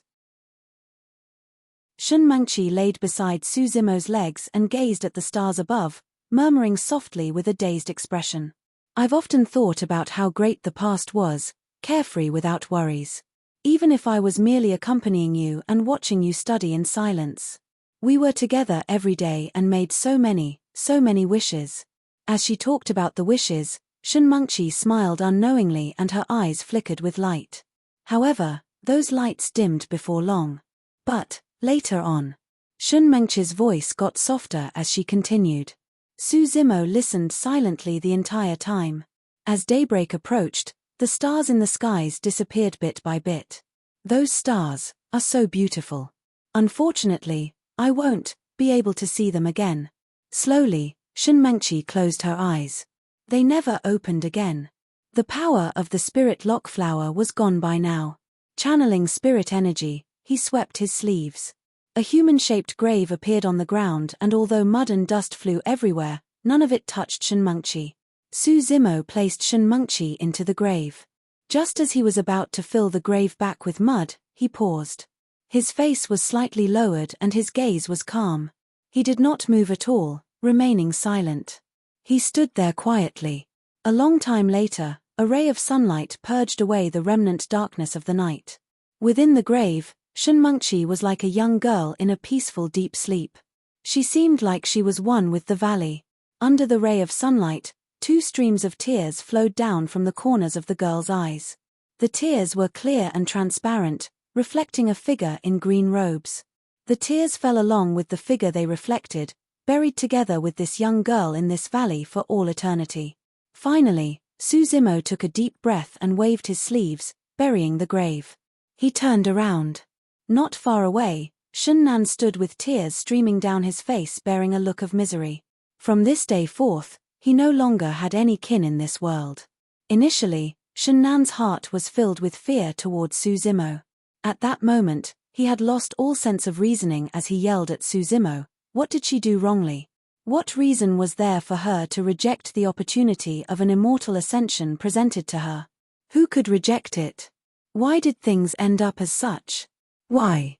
Shunnan bawled and screamed from the depths of his heart in a frenzied manner.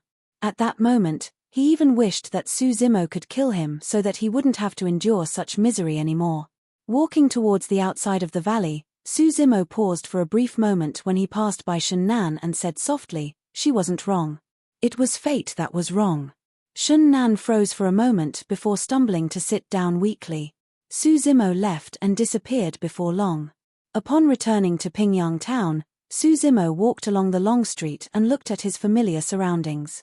Suddenly, a surge of emotions gushed through his heart. Everything began here. Because of an immortal fate, Su Zimo, Shunmengqi, and perfected being Kanglang's fates were changed. 8 years later, everything ended here. It was as though everything was predestined. It was until now that Su Zimo was certain that he had truly let go of Shunmengqi and the past. He had no resentment, hatred, sadness, or joy. The past between the both of them was buried within that valley. All the grievances of the past had been stuck in Su Zimo's mind like a rock and settled down for 8 years. Now, everything was finally gone completely, crushed into dust. In a single night, he severed his fate from the past and ended his karma, attaining clarity in his mind. The spirit sea within his dantian surged and formed massive waves. Su Zimo could sense that the opportunity for him to enter the Golden Core realm had arrived. Chapter 506, Forming the Golden Core. Chapter 506, Forming the Golden Core. Su Zimo put away the storage bags of Liang Heng and the others. Although Kang Lang and the others were golden cores before their death, they were now dead and their bodies were weak. Conjuring a demon fire from his fingertip, Su Zimo burned all 5 corpses into ashes in the blink of an eye, leaving no trace behind. After settling that, Su Zimo returned to his residence. He wanted to make his breakthrough in this courtyard. Opportunities were required for breakthroughs of major cultivation realms. It was a mysterious feeling in one's mental state, similar to adrenaline rush. At that moment, if Su Zimo were to take a long journey back to Ethereal Peak, he could very likely lose out on the timing of that precious opportunity. Furthermore, he truly could not think of a more meaningful place than here to conduct his breakthrough. 8 years ago, in this unseemly courtyard, beneath that peach blossom tree that was blossoming right now, Susimo cultivated the mystic classic of the 12 demon kings of the great wilderness and comprehended the Tao overnight, entering the path of cultivation. In his heart, this place was more meaningful than any paradise out there. Forming a core was no small feat, and one must not be disturbed at all. Not daring to be careless, Susimo started setting up a formation. Without resting at all, he set up multiple formations around his residence. Not only were there support formations, there were even illusion, trap, and killing formation. One after another, the formations were interlinked. 3 days later, the formations were fully set up. Activate! Susimo shouted softly, and a bedazzling luminescence lit up around the vicinity of the residence as countless mysterious formation patterns surfaced. An illusion formation was set up at the outermost perimeter. It created an illusory residence that seemed no different from before on the outside and would not attract any attention. However, in reality, there were runes concentrated within the illusion formation that shone bright as day within. Arriving beneath the peach blossom tree, Susimo assumed a lotus position and closed his eyes to rest. He had worked tirelessly for the past 3 days to set up such a huge formation and had expended a lot of energy as well. Susimo had to adjust himself to his best condition. A long time later, he gradually stabilized and slapped his storage bag, causing millions of superior-grade spirit stones to spill out and form small mountains. Thanks to the Mo Spirit Weapon Workshop, Susimo had managed to earn a large amount of spirit stones in the capital of Great Jew, and they sufficed for him to attempt core formation. Boom! Massive waves surged within his Dantian's spirit sea. Divine light shone everywhere as his spirit chi surged into the air. Through the mounds of spirit stones, endless spirit chi entered Susimo's body continuously. 9 spirit meridians appeared and flickered, akin to 9 long rivers that surged relentlessly before converging into his Dantian's spirit sea. The spirit sea was akin to a bottomless pit, sucking the incoming spirit energy relentlessly and forming a gigantic vortex with a terrifying might that spun and shrank non-stop. Core formation was the most important divergent point in one's cultivation path. Be it immortality or demonic cultivation, they had to cross this gap.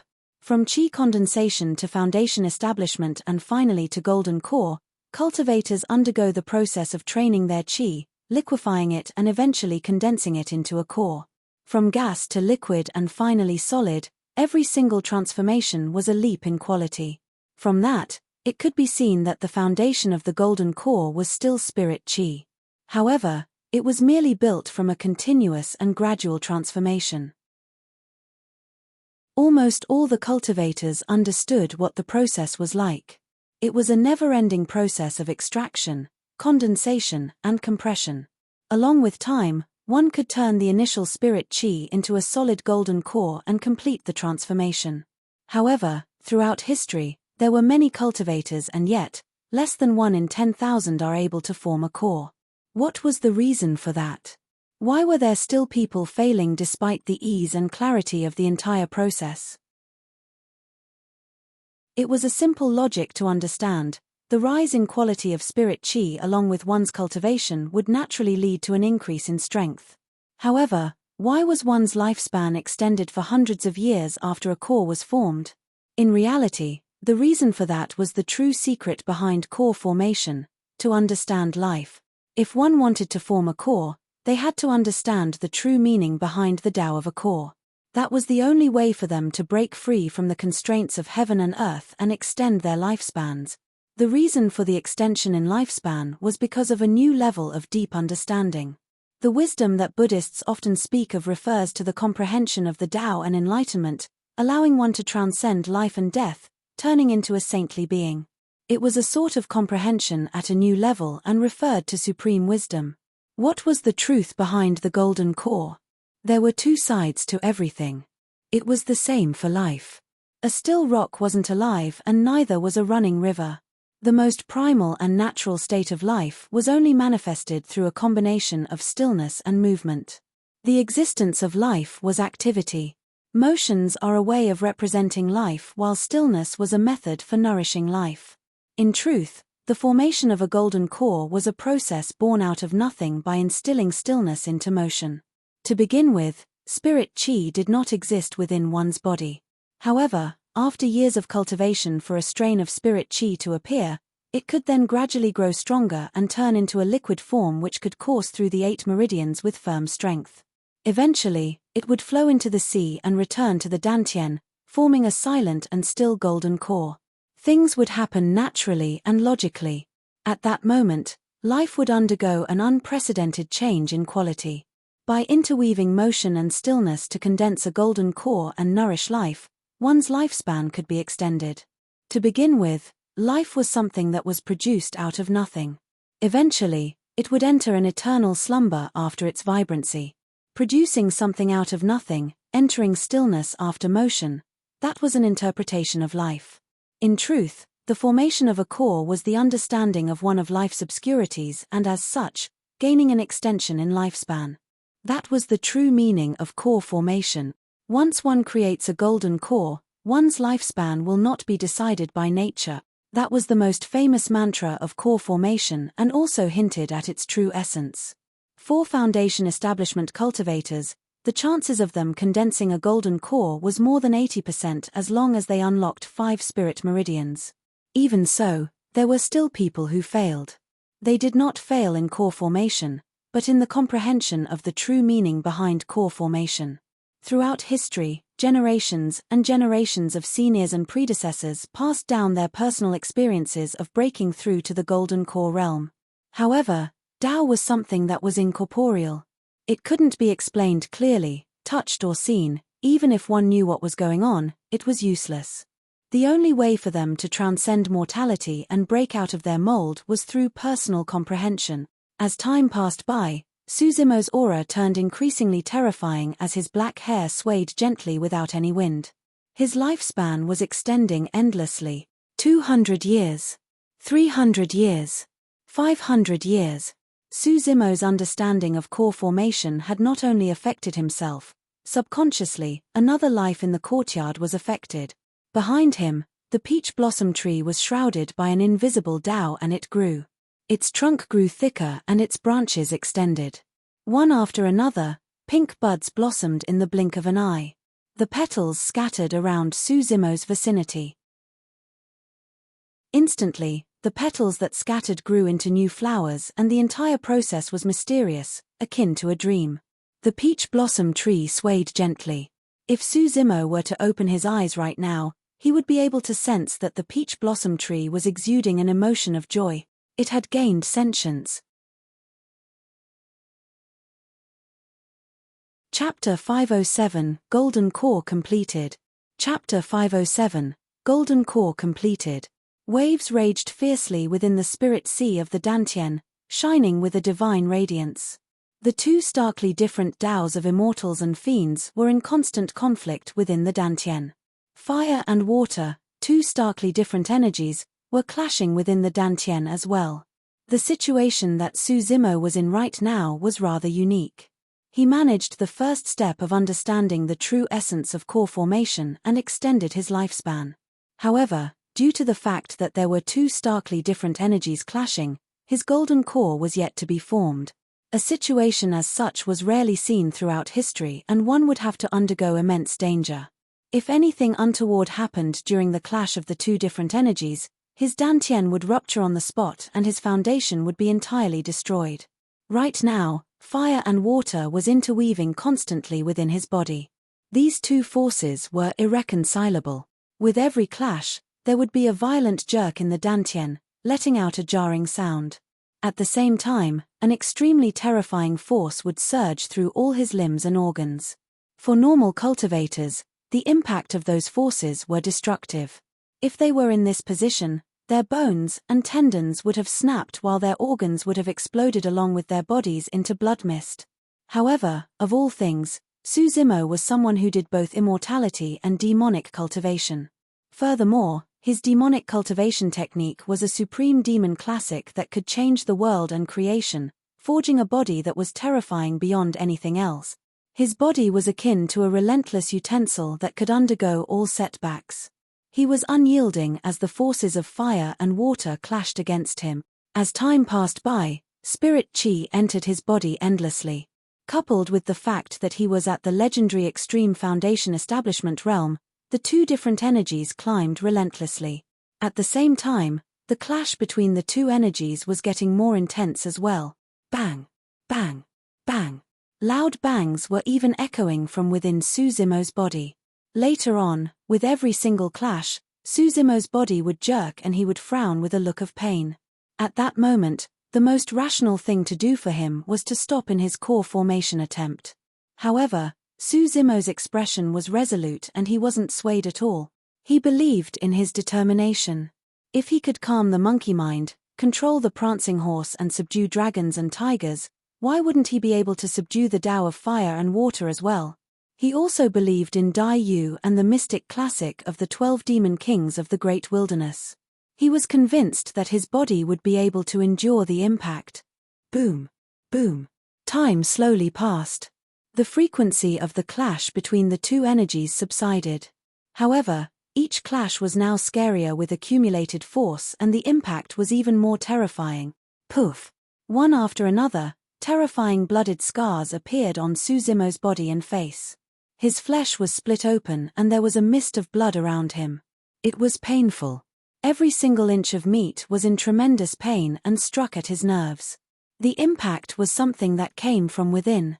First, it collided within the dantian. Next, it burst forth and rippled through his organs, meridians, tendons, bones, and flesh. Almost instantly, Suzumo broke out in cold sweat. As if it could sense his pain, the peach blossom tree behind him swayed gently and a pink glow wafted down, akin to moonlight falling in a gentle manner. The light fell and dissipated into spots, dancing in the air like spirits before surging into Suzumo's injuries with vibrant life force. To be honest, the power of those light spots was not strong. However, that was the only thing the peach blossom tree could do. When the two energies within his dantian rested for a moment, the terror of Suzumo's body was displayed once more. With a boom, his blood chi surged and roared like tsunamis, washing across his wounds. His inner core churned maniacally and demonic chi spread. A tremendous self-regeneration power repaired his organs and connected his tendons, bones, and meridians. After they were torn, they regenerated and turned the energy in his organs purer, made his tendons more flexible and his bones even stronger like weapons. His body was undergoing yet another baptism. Suzumo's 9 spirit meridians were expanding as well. Initially, the spirit energy in his spirit meridians could only be compared to the current flow of a stream. However, his expanded spirit meridians became broader and his spirit energy gushed even fiercer, comparative to massive rivers surging into the sea. Boom! Just as his internal injuries were recovering, the two different energies clashed once more and produced a resounding bang. Suzumo's body shuddered. It was a type of pain that struck his bones and almost caused him to faint. Suzumo knew that there was no way out for him.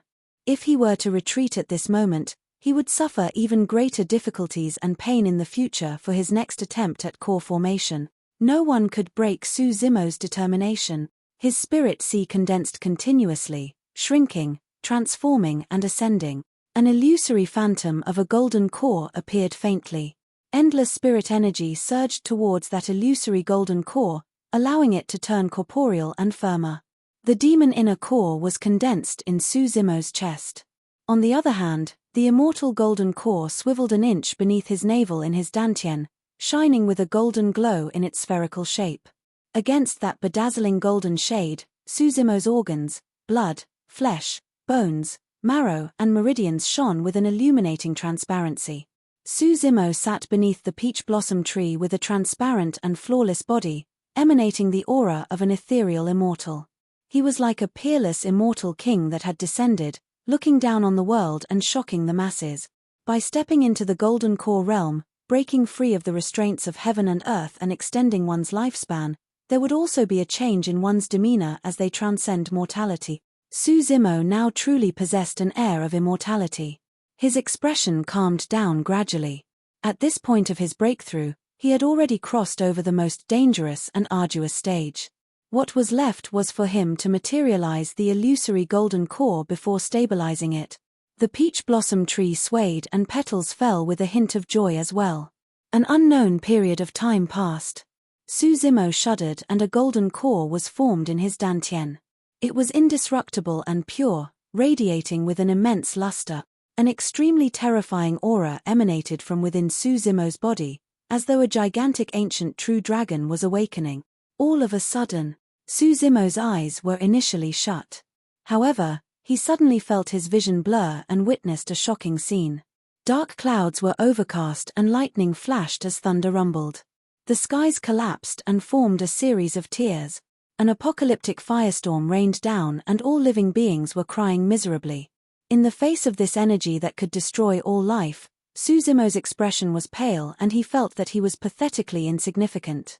Even nascent souls and void reversions would be met with death, let alone golden cores. Bang! Boom! Boom! All of a sudden, heaven and earth rumbled.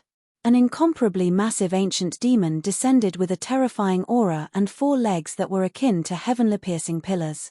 Standing in the middle of a dark, deep sea, it did not move and suppressed the raging tides.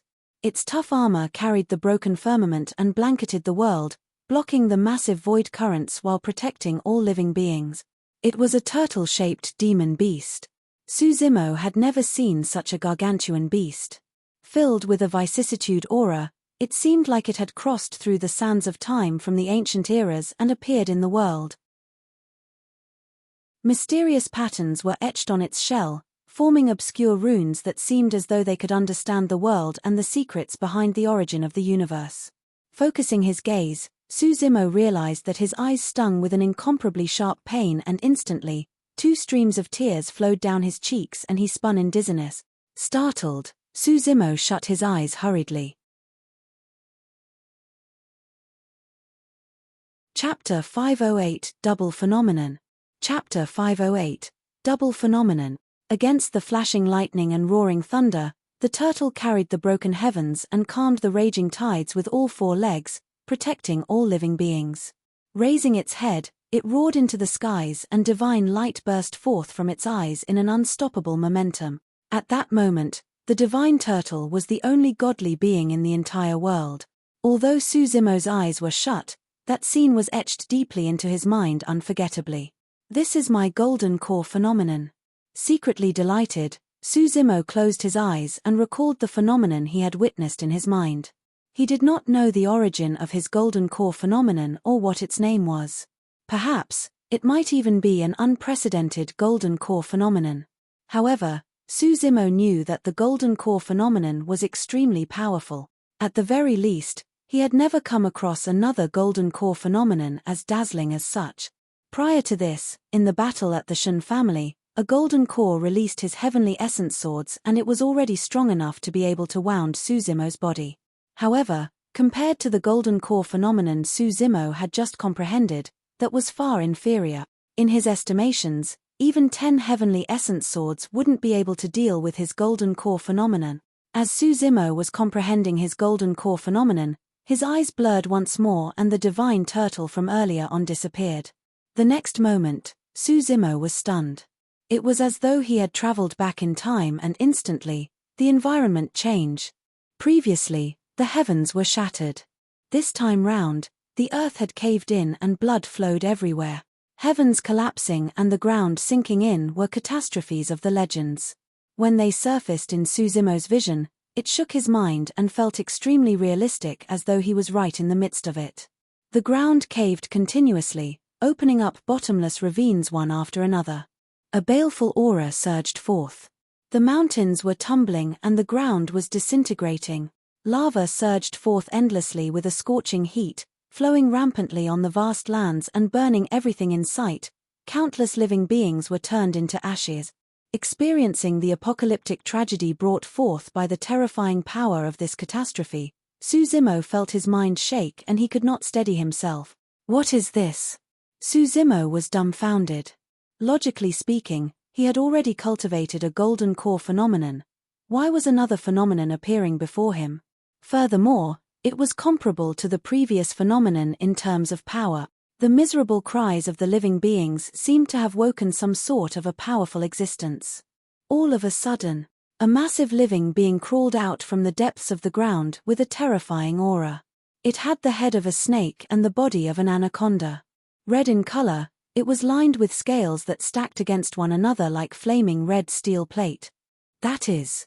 Suzimo's mouth opened slightly. Boom.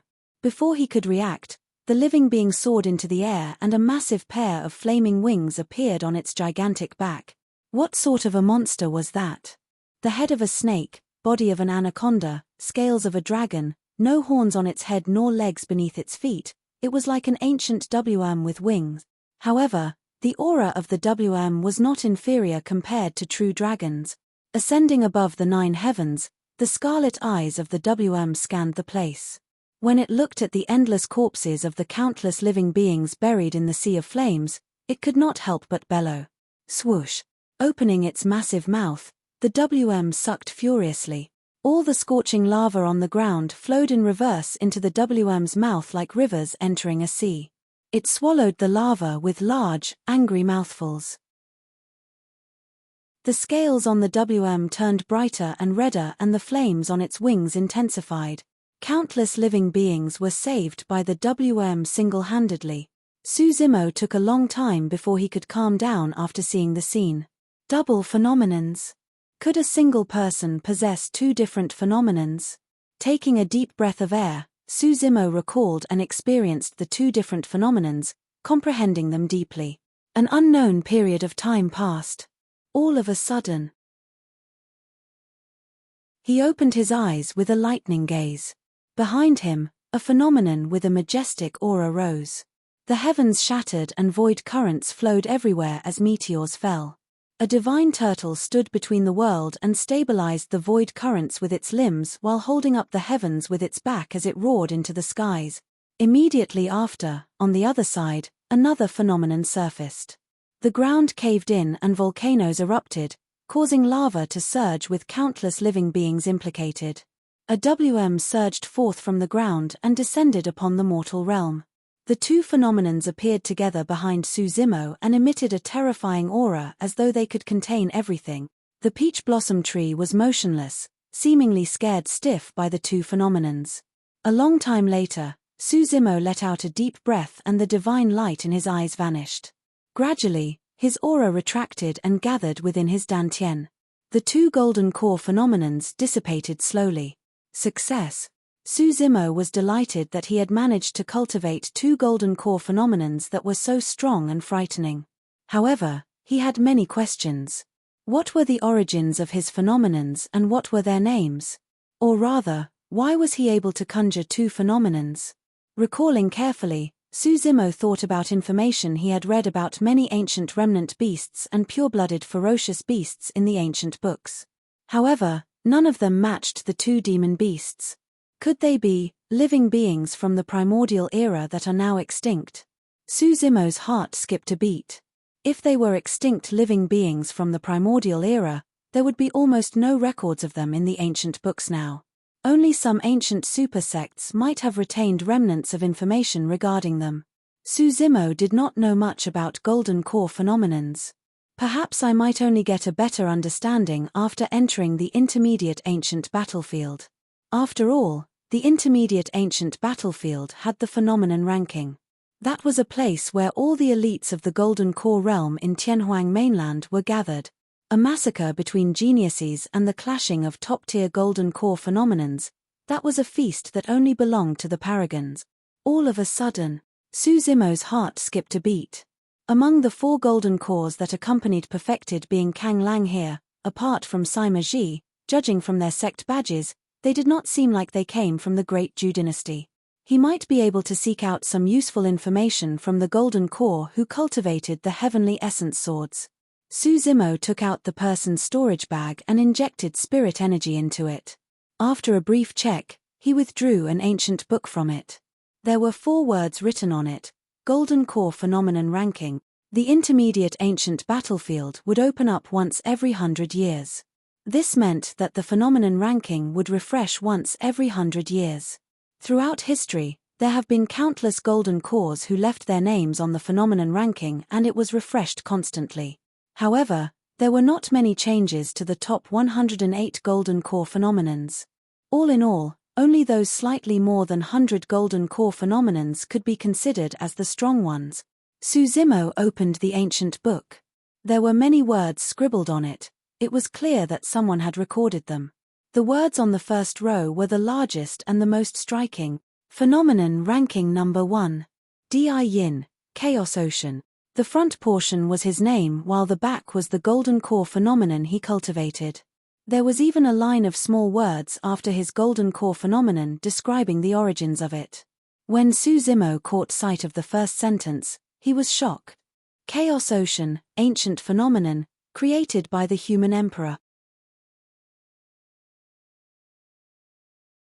Chapter 509, Turtle Snake Reappearance.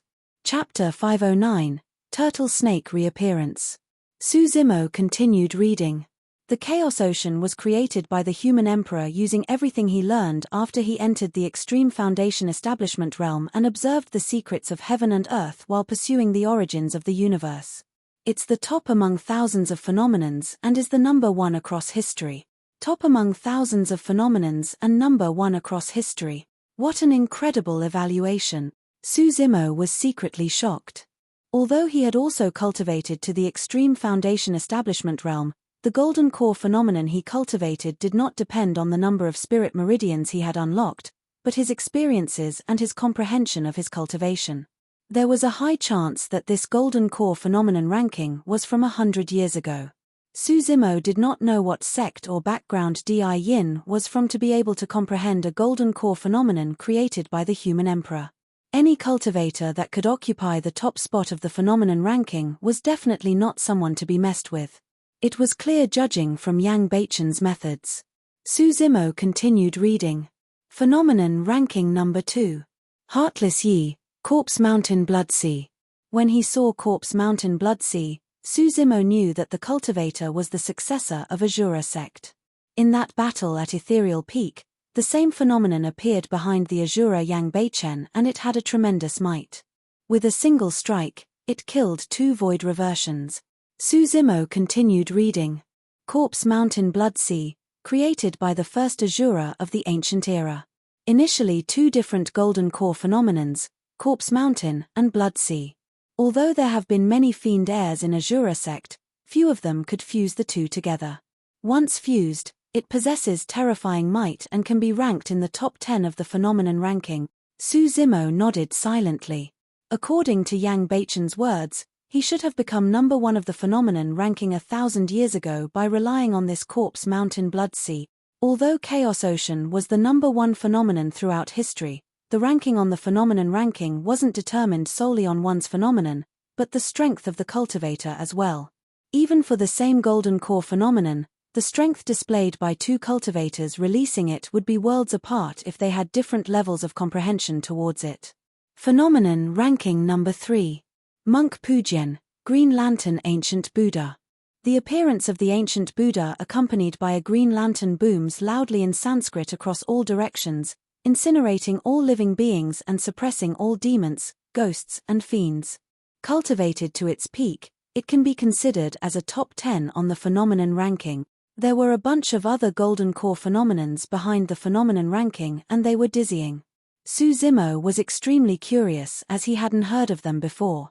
Eternal Kingdom, Meandering River Sunset, Glass Divine Light, Underworld, Thousand Swords United, Amplifying Fog, Limitless Hell, Endless River Mountains, Eastern Purple Chi, 7 Floor Pagoda, Buddha's Radiance, Incinerating Embers, Yin-Yang Double Fishes. Every single golden core phenomenon had a detailed introduction. Suzimo continued browsing and could roughly deduce the sects or factions the phenomenons belonged to judging from their names and descriptions. For example, Glass Divine Light should be a golden core phenomenon of Glass Palace. The description displayed high regards for Glass Divine Light and if it was released at its peak, it could be considered as a top 10 on the phenomenon ranking. Underworld and Limitless Hell should be golden core phenomenons of the fiend sects. As for 7 Floor Pagoda and Buddha's Radiance, those should be phenomenons of the Buddhist monasteries. Gradually, Suzimo realized that the phenomenon ranking was mostly occupied by the supersects of the Immortal, Buddhist, and fiend sects, as well as the various powerful factions of Tianhuang mainland. Of the top 108 spots on the phenomenon rankings, there were only around 60 golden core phenomenons. Most of them were repeated, coming from different cultivators of the same sect. After reading through the phenomenon ranking, Su Zimo did not discover any golden core phenomenon similar to his. Frowning slightly, he felt somewhat dejected. Hey! Suddenly, his expression changed. At the end of the phenomenon ranking was another page. When Su Zimo flipped over, he saw that there were also some golden core phenomenons listed on the last page. Those were phenomenons that had appeared once without reappearing or had gone extinct. First row. World-cleansing green lotus. Originally a phenomenon of Fahua Monastery, the eternal green lotus glowed brightly and had a terrifying strength that could cleanse all evil in the world.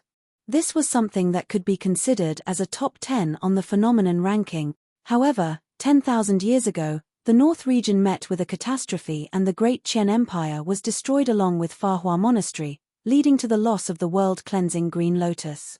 At that point, Su Zimo was enlightened. So, one of the two great monasteries that was destroyed in that catastrophe 10,000 years ago was Fahua Monastery. Su Zimo shook his head, a little stunned. Now that 10,000 years have passed, how many people could still remember that flourishing empire and monastery? If that was the case for a destroyed supersect, a fallen paragon would probably be lost in the sands of time and be forgotten by everyone after 100 years. As Su Zimo continued reading, he could not help but shudder as his eyes lit up. Primordial divine turtle. An amphibious divine being that is lost. Primordial soaring serpent. A fire divine being that is lost. Legend has it that in the primordial era, the thousands of races fought one another and all life was in turmoil. Blood was shed everywhere as corpses lined the ground.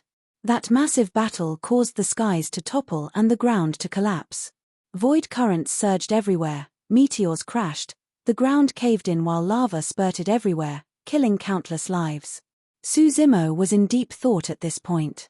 The battle royal of the primordial era was something that he had heard Uncle Liang of Elixir Yang sect mention before. However, he did not know the reason for it.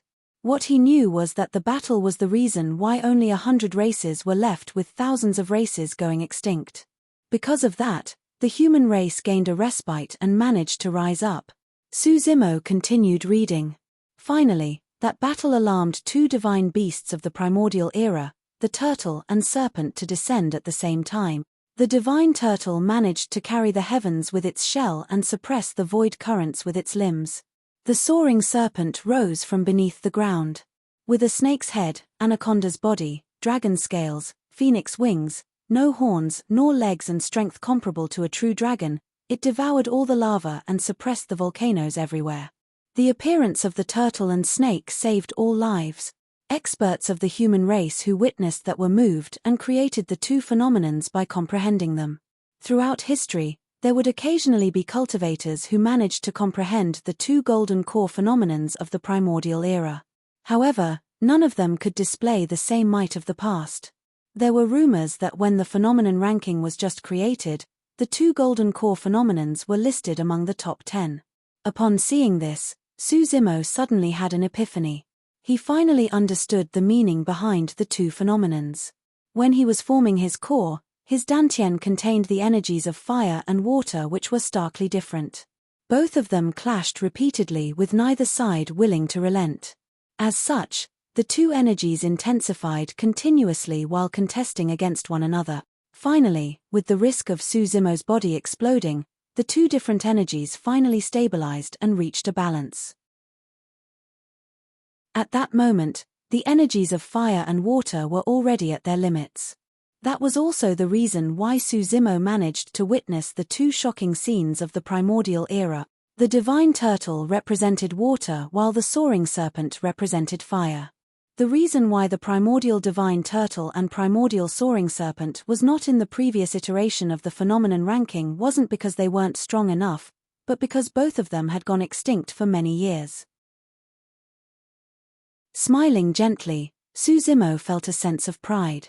No matter the past of the two golden core phenomenons, Now that the both of them were in his hands in this generation, he was certain that he would definitely be able to release them to an unparalleled degree.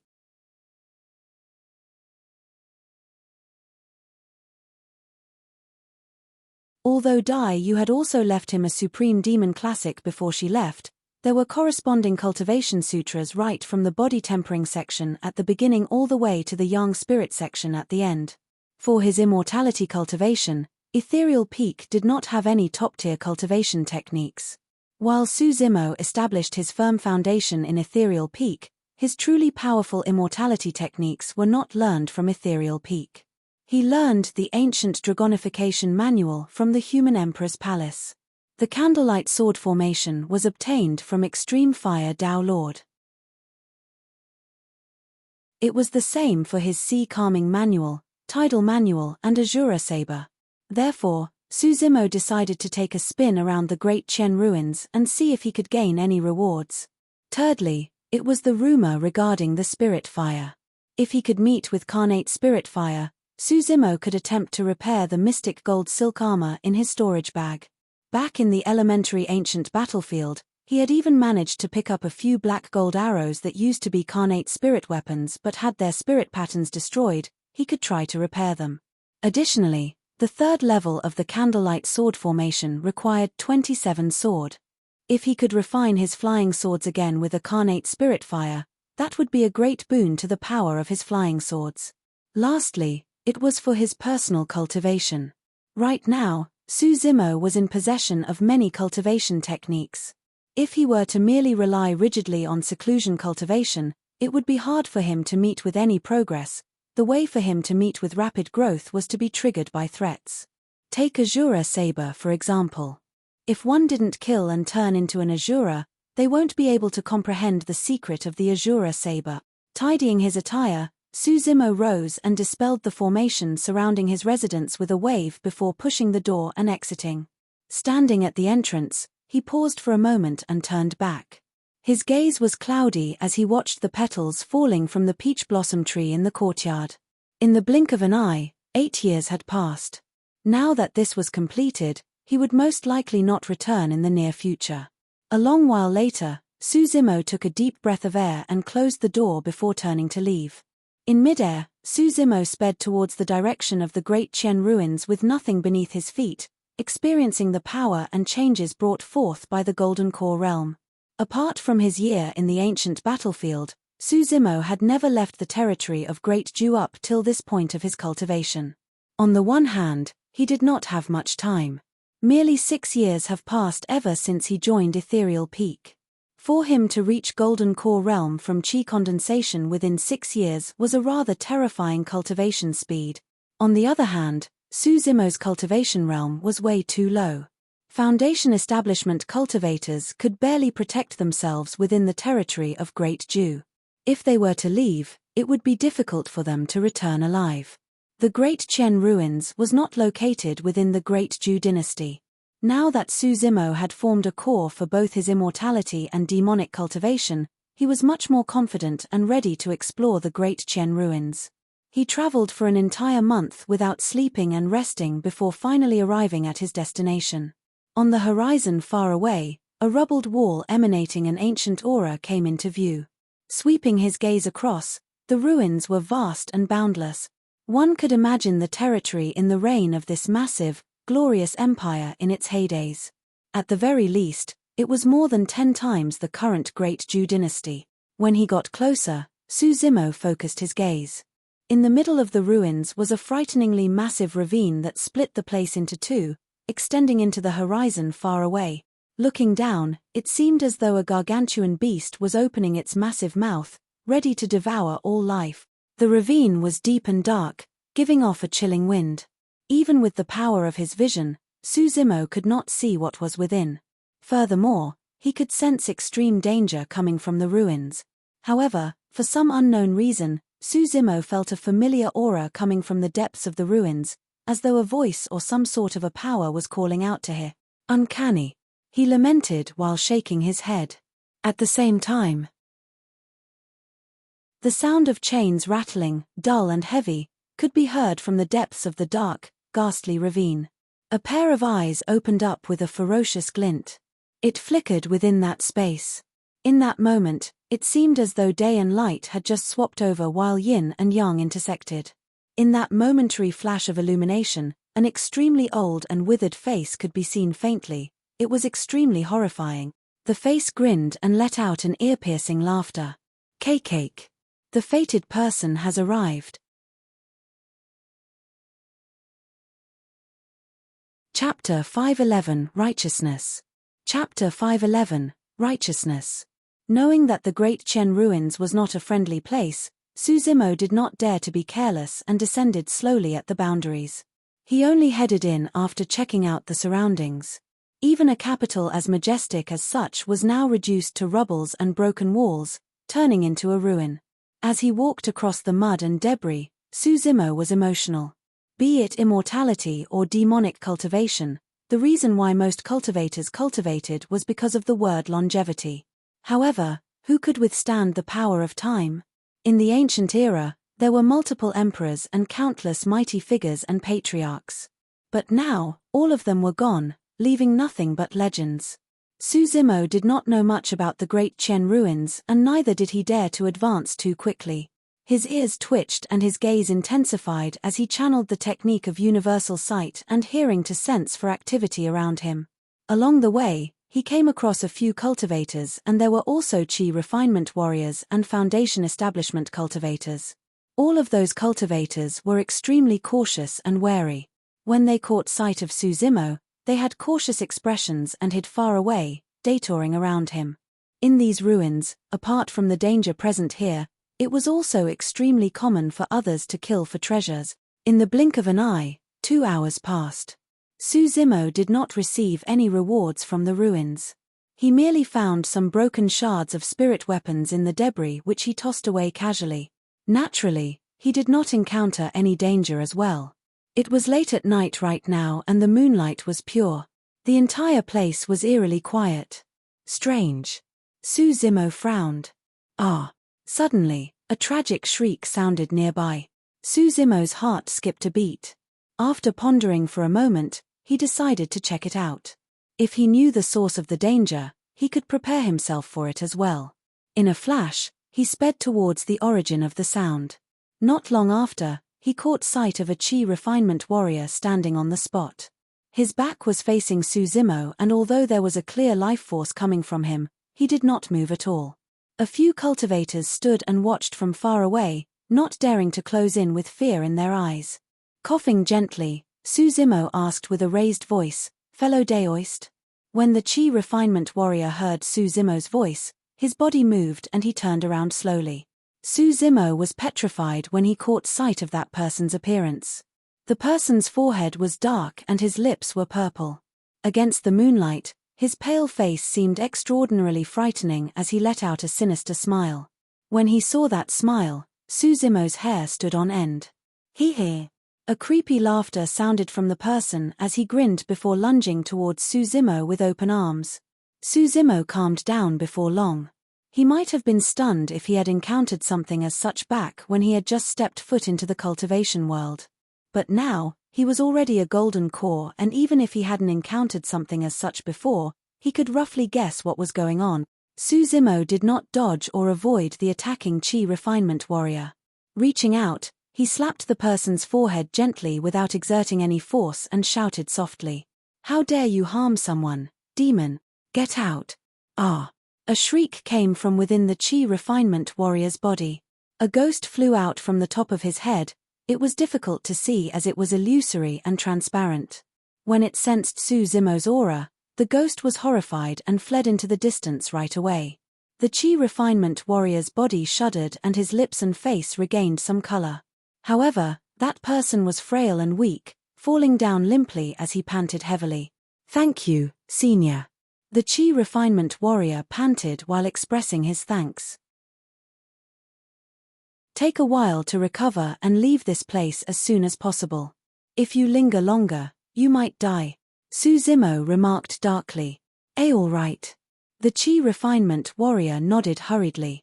The thing that possessed the Qi refinement warrior was a little ghost that did not have much dharmic powers. At the most, It could only attach itself to the bodies of mortals and low-level cultivators. This was the possession by ghosts that is widely known in the mortal world. While little ghosts were troublesome, they did not dare to provoke three types of people. The first type was cultivators with strong dharmic powers. Most Foundation establishment cultivators would already have no need to fear little ghosts. The second type was people with a strong young blood chi. Be it cultivators or mortals, as long as they were fit, strong, and had a robust blood chi, they could defend against most demons and illnesses. Now that Suzimo was at the tsunami blood realm, his blood chi was akin to a blazing sun even without him channeling it. There was no way a little ghost would dare approach a burning furnace. That was the reason why little ghosts all wanted to avoid Suzimo along the way, let alone close in to him. The third type was people who were filled with righteousness and just. Those who were educated and possessed righteousness. Righteous people could compose themselves in the face of temptations and threats. The reason why some people would never fall ill with their mortal bodies despite being jailed and having to endure those terrible environments was because they possessed righteousness. Predecessors always mentioned that one must not be corrupted by wealth, bend their integrity due to poverty, or bow down against power. In reality, that was the realm of righteousness.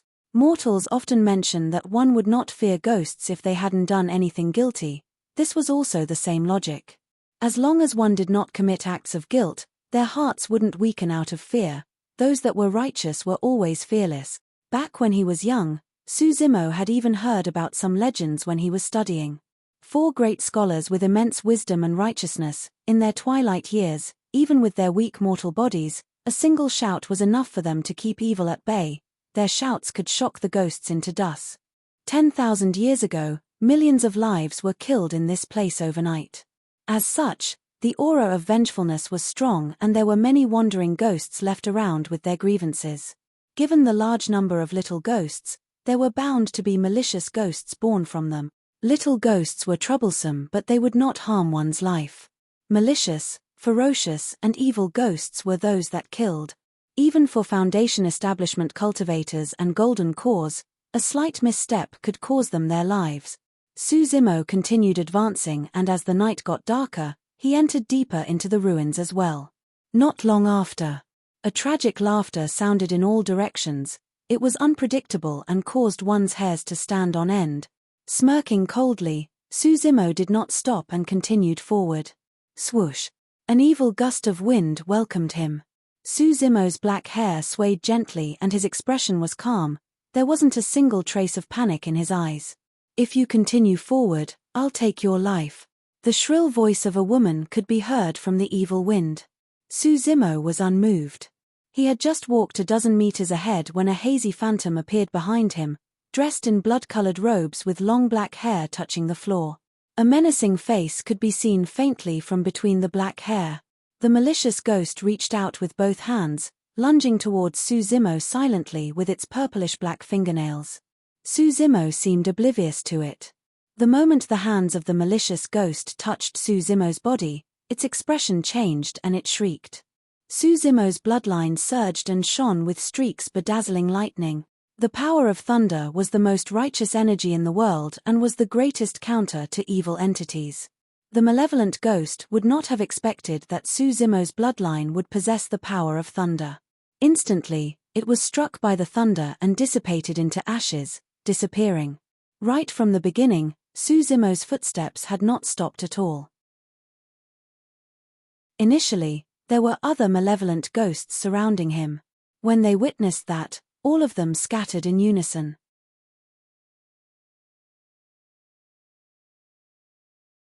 Chapter 512 Otherworldly Soldiers Crossing. Chapter 512 Otherworldly Soldiers Crossing. In the night, Suzimo continued advancing and was getting nearer to the center of the Great Qian ruins. Although he came across some spirit stones and weapons along the way, they were not valuable and were commonly seen in the markets. The Great Qian ruins existed for 10,000 years and countless people have been here during that period of time.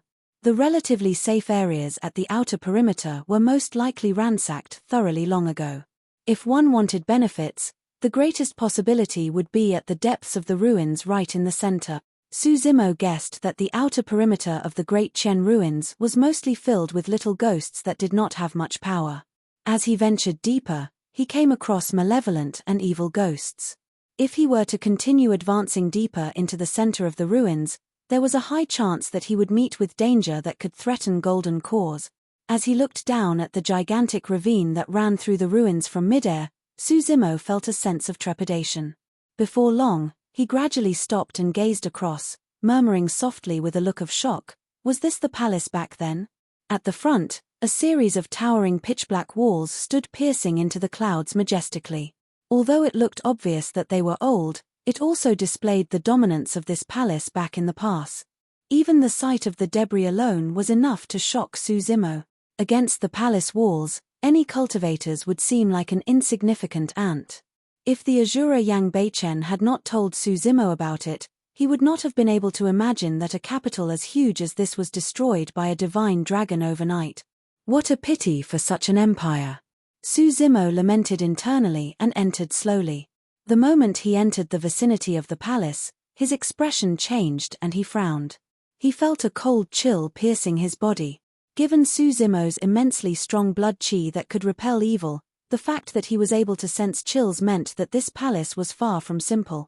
What a malevolent energy, Suzimo thought as he checked out his surroundings. A prolonged stay in this palace would result in malevolent chi entering one's body.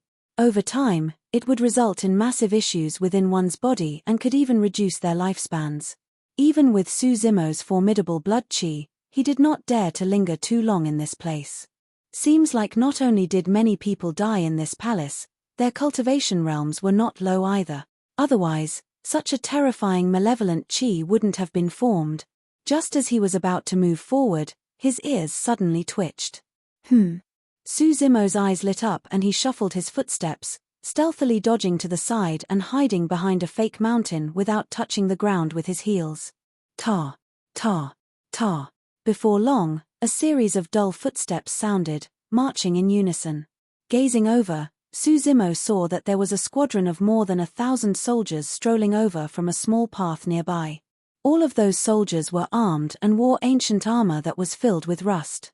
Each of them wore helmets and were expressionless, emanating a frosty aura as though they came straight from hell. Otherworldly soldiers crossing. Suzimo's heart skipped a beat. Otherworldly soldiers crossing was formed from the lasting misfortune, vengeance, grievance and malevolence of soldiers that died on the battlefield or troops that met with untimely demise. When the malevolent chi was too strong, it would even materialize into the images of otherworldly troops of the past. In reality, all of these soldiers were already dead. However, their consciousness was stuck in the moment that they were dead as they continued with their missions in an orderly manner. For example, the 1,000-odd soldiers here were tasked to patrol the palace before their death. Even 10,000 after their deaths, the otherworldly soldiers that were conjured maintained their vigilant stance and continued patrolling the palace against enemies. All of a sudden, the otherworldly squad that had initially passed the fake mountain paused and their leader turned around slowly, gazing towards Suzimo's hiding spot. The leader of the otherworldly squad was not weak and the aura he gave off was similar to an early-stage golden core at least. Furthermore, he had extremely keen senses. Suzimo had just recognized the otherworldly soldiers crossing and his pores emitted a faint bloodline chi. Instantly, the leader of the squad noticed.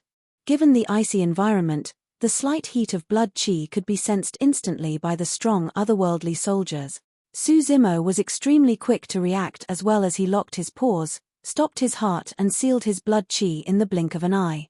At the same time, he closed his eyes. That way, he would not be noticed by the otherworldly squad leader not far away from the glint in his eyes. Those otherworldly soldiers were not alive after all and did not possess the 5 senses, they merely existed relying on their familiarity with the place as well as their remnant consciousness. The eyes of the otherworldly squad leader shone with a demonic red glint and lingered for a long time at Suzimo's area. When he didn't notice anything unusual, he turned back and led his squad to continue patrolling. After the otherworldly soldiers left, Suzimo heaved a sigh of relief and darted out from behind the fake mountain. Given his current strength, he did not have to fear those otherworldly soldiers. However, if he were to engage in a battle with them, otherworldly soldiers from other parts of the palace would definitely be attracted over by the commotion. A mere patrolling squad had more than 1,000 troops. In that case, an army of this palace would definitely range in the millions. That was a massive number. If those otherworldly soldiers were to charge over endlessly, Suzimo would be embroiled in a tough battle. If there was any unstoppable existence within the otherworldly soldiers, he would definitely be in danger. However, with his inner core condensed, Suzimo possessed the power of universal hearing and would dodge any patrolling otherworldly soldiers. For anyone else, this palace was a treacherous place with dangers lurking everywhere. However, it wasn't anything much for Suzimo. Gradually, he entered the depths of the palace. With so many otherworldly soldiers gathered in this palace preventing ordinary golden cores from entering the depths, there was a high chance that great treasures could be hidden within. As he continued advancing, Suzimo gradually noticed something amiss. Something seemed to have happened within the palace. There were otherworldly troops converging towards the north endlessly. Thud, thud, thud. The sound of galloping was like thunder as the ground quaked. In Suzimo's vision, there were even thousands of mounted riders charging towards the north with a furious killing intent and a dark aura. There's other intruders that alerted the otherworldly soldiers. Suzimo deduced almost instantly. The sound of killing, shouts and horses galloping were mixed over that side. The murderous echoes shook the heavens. Unless they had extraordinary means, they would have to pray to survive against the encirclement of so many otherworldly soldiers. Suzimo did not have the energy to go save anyone he did not know about. Just as he was about to change directions and head the other way, he exclaimed softly with a startled expression. Not good. His ears twitched for a little and he was alarmed, rushing towards the north without hesitation.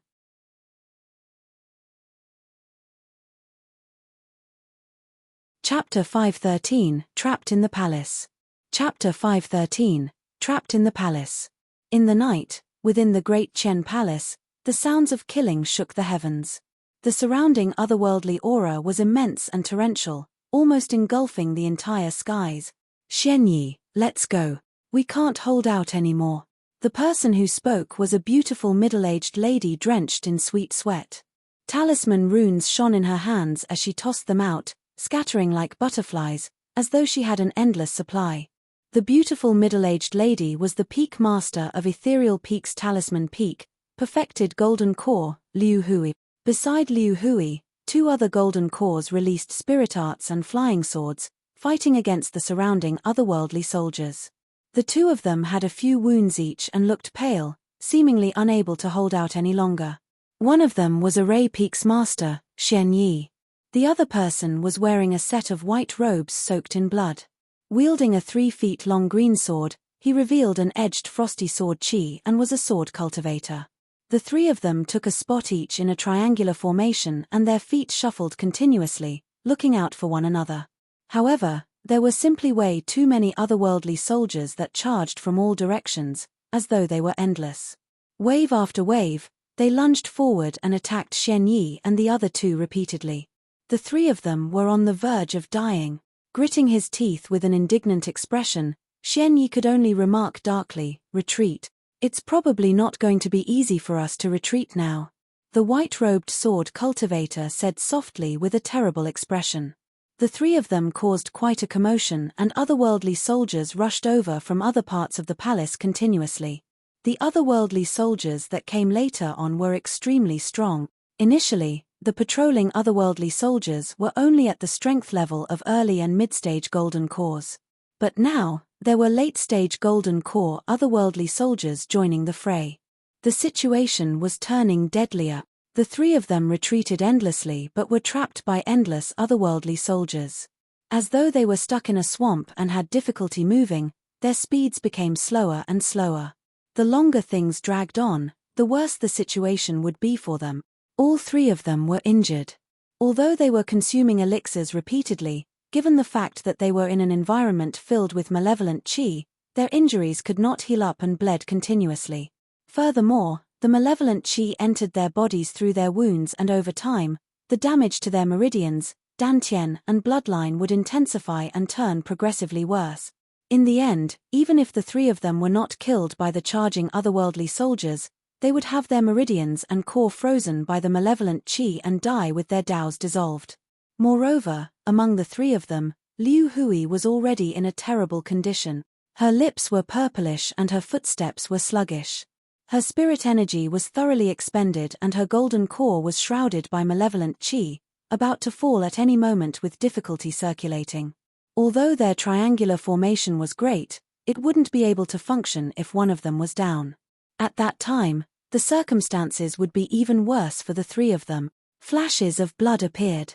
Liu Hui grunted and a nasty gash appeared on her abdomen as blood flowed endlessly. Xian Yi's expression changed starkly and he took a step forward, supporting Liu Hui who was about to fall. Waving his robes, he let out a tremendous amount of spirit energy that knocked back the incoming otherworldly soldiers, pushing them back like dominoes. Ziyue, break out of the encirclement with all your might. I'll cover the back. When he saw the wound on Liu Hui, Xian Yi frowned and a hint of frenzy could be seen in his eyes. Slapping his storage bag, Xian Yi took out a couple elixirs and devoured them in a single mouthful. At the same time, he summoned 12 supreme-grade flying swords. Clang! Clang! The swords quivered and buzzed endlessly. Hexagonal sword formation. Xian Yi's golden core channeled to its limits and was already throbbing in pain. Controlling the 12 flying swords, he conjured 2 hexagonal sword formations and blocked the otherworldly soldiers that were coming from behind him. 2 hexagonal sword formations appeared in midair and shone brightly with a bedazzling radiance. Bang! Bang! Bang! More than 10 otherworldly soldiers lunged over. When they struck the hexagonal sword formations, they turned into ashes and dissipated in the air.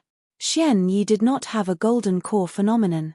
However, he was a sword formation master. With his hexagonal sword formations, he was strong enough to fight against some golden core phenomenons. Up ahead, the white-robed sword cultivator took a deep breath of air and swallowed a few spirit regeneration elixirs.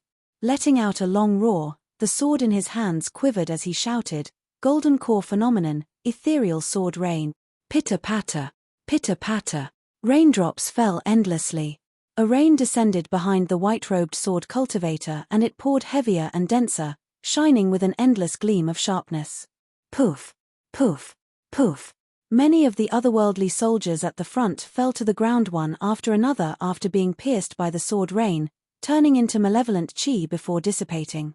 At the very least, a few hundred otherworldly soldiers vanished with the release of the golden core phenomenon. Up ahead, a vast empty space came into sight. Let's go. The white-robed cultivator bellowed and charged first with his sword, paving the way forward. Xian Yi carried Liu Hui with his arms and followed close behind. They did not get far when the sound of galloping could be heard behind, rumbling like thunder. Even the ground started quaking uncontrollably, as though thousands of troops were charging over. Watch out! The white-robed cultivator's expression changed. The otherworldly soldiers at the front seemed to have received some sort of an order as they scattered in unison. A large number of troops wielding spears and riding otherworldly horses formed an all-shaped formation, charging over murderously to clash against the white-robed cultivator's golden core phenomenon. Boom! There was a deafening sound. A few riders at the front fell off their mounts.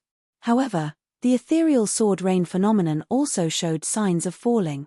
Another clash would be sufficient to dispel the white-robed sword cultivator's golden core phenomenon. Xian Yi, Ziyue, just leave. Don't bother about me. Liu Hui's expression was grim and her meridians, bloodline and body were freezing up after being sealed by the malevolent qi. She was extremely weak and no longer had the strength to fight. What nonsense are you talking about? Xian Yi had cultivated for more than 300 years and had a warm personality, rarely getting emotional. But now, he was agitated and his eyes were reddened as he shouted. "Sigh, I'll only be a burden to you guys if you take me along. At that time, none of us will survive." Lying in Xian Yi's embrace, a tender look flashed through Liu Hui's eyes as she whispered, "Xian Yi, I know how you feel about me. I'm afraid we won't have that affinity in this lifetime." When he heard that, Xian Yi turned calm instead. Liu Hui, since you know how I feel, you should know that I definitely won't leave you. Xian Yi's gaze was resolute as he held Liu Hui's ice-cold hands, not willing to let go as he laughed. I've been a coward towards relationships for my entire life. Today, I'm finally brave. Turning around, Xian Yi nodded to the white-robed sword cultivator and said calmly, Ziyue, leave first.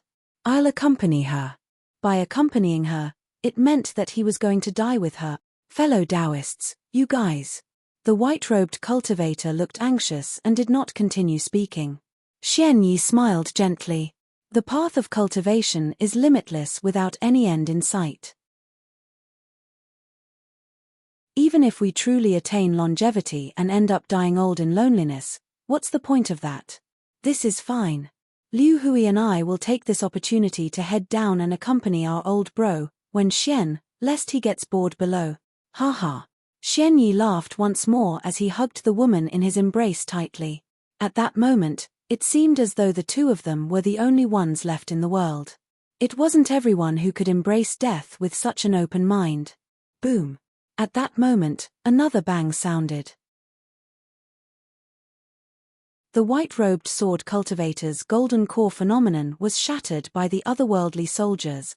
Without any protection, the three of them were completely exposed against the dense otherworldly troop.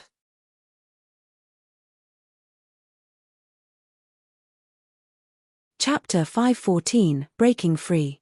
Chapter 514, Breaking Free. Instant thunder. Suddenly, a voice sounded. It wasn't exactly clear given the commotion of the battlefield. However, right after, the tides of the battlefield shifted. Snap.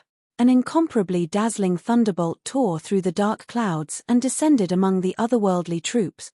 Electric snakes slithered around in a blinding manner, turning the entire place into a sea of lightning. Crackle. There was a deafening and crisp sound. At least 1,000 otherworldly soldiers were devoured by the sea of lightning and turned into dust. The sheer number of strong otherworldly troops at this part of the palace was not the only reason why it was so dangerous. More than that, it was because the troops were created from malevolent qi. Even if the cultivators were beaten down, they would only turn into malevolent qi again. All it took was a period of time for the defeated otherworldly troops to spawn again. Their numbers would not diminish and could even be said to be endless. However, malevolent qi feared thunder. The thunder earlier smited thousands of otherworldly soldiers into dust and their malevolent qi was purged as well. They could not respawn anymore. An expert came for us. The eyes of the white-robed sword cultivator lit up as he turned around and urged, Xian Yi, an expert is here. Take Liu Hui with you and we'll try again to kill our way out of this. That noise from earlier. Xian Yi furrowed his brows with a confused expression. It seems to be that lad, Zimo. Liu Hui commented weakly. Before her sentence was completed, the sound of clothes fluttering arrived. It came at an extremely fast speed and arrived before them almost instantly. A green figure stood in midair with swaying black hair. His eyes were deep and sparkled like stars as he gave off a terrifying aura.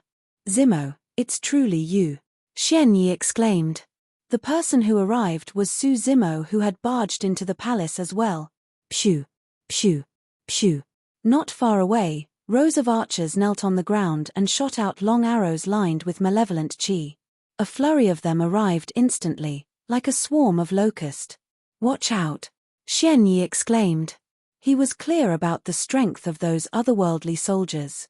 In this palace, the otherworldly soldiers that were spawned were almost representative of the massive, unstoppable army that guarded the palace in the great Qian capital of the pass.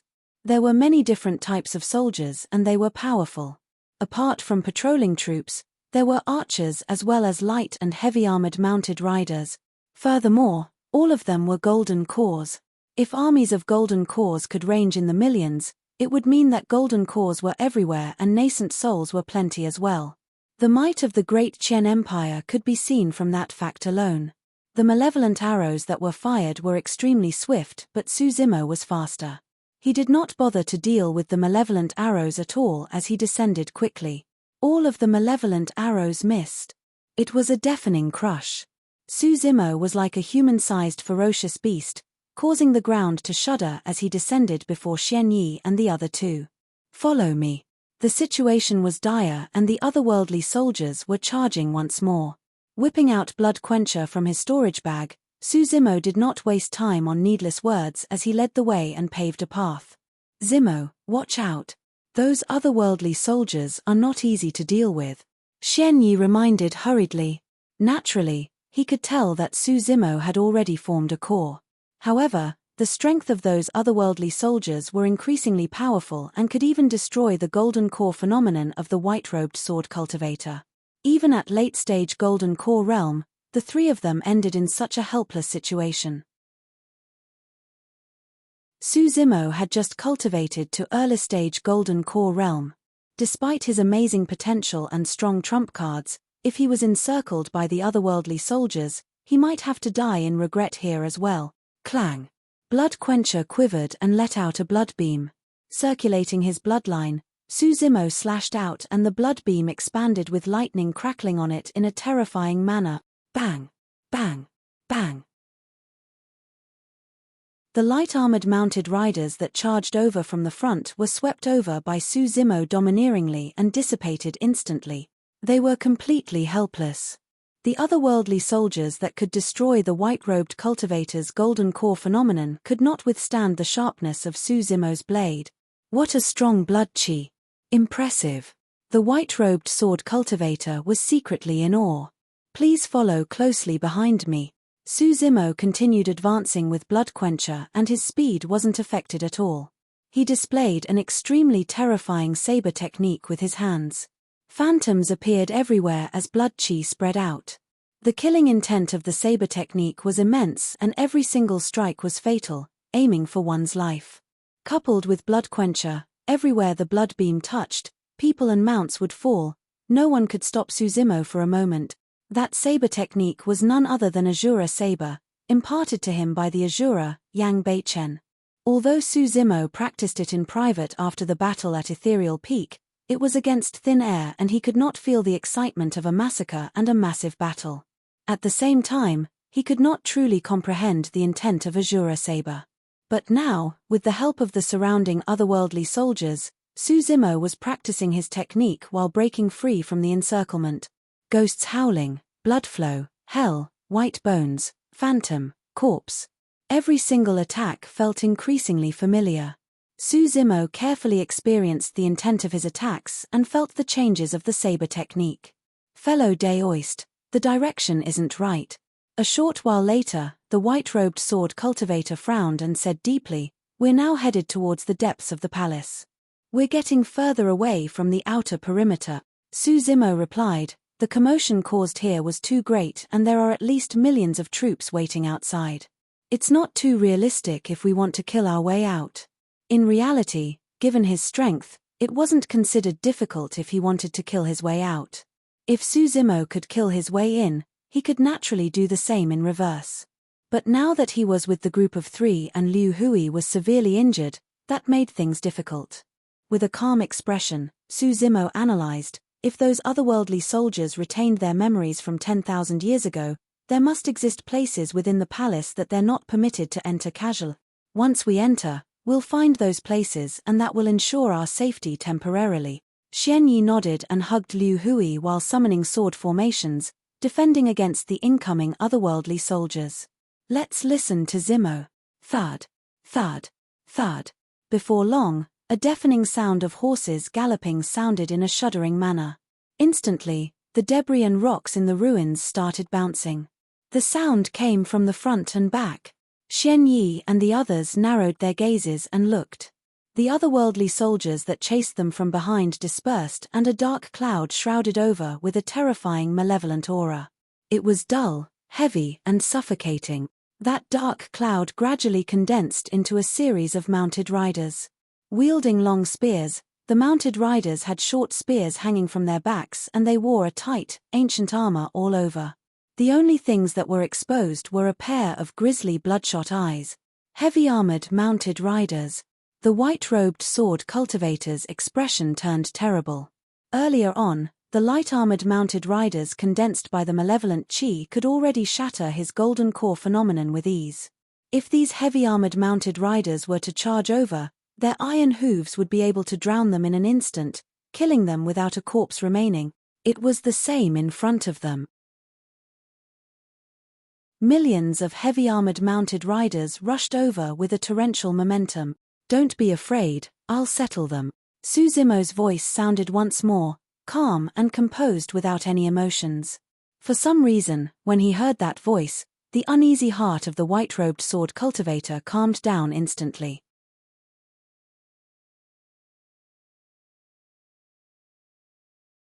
Chapter 515, Palace Forbidden Grounds. Chapter 515, Palace Forbidden Grounds. Kill. A leader of the mounted soldiers raised his long spear and growled from the depths of his throat with a bloody glint in his eyes. Kill. Kill. Kill.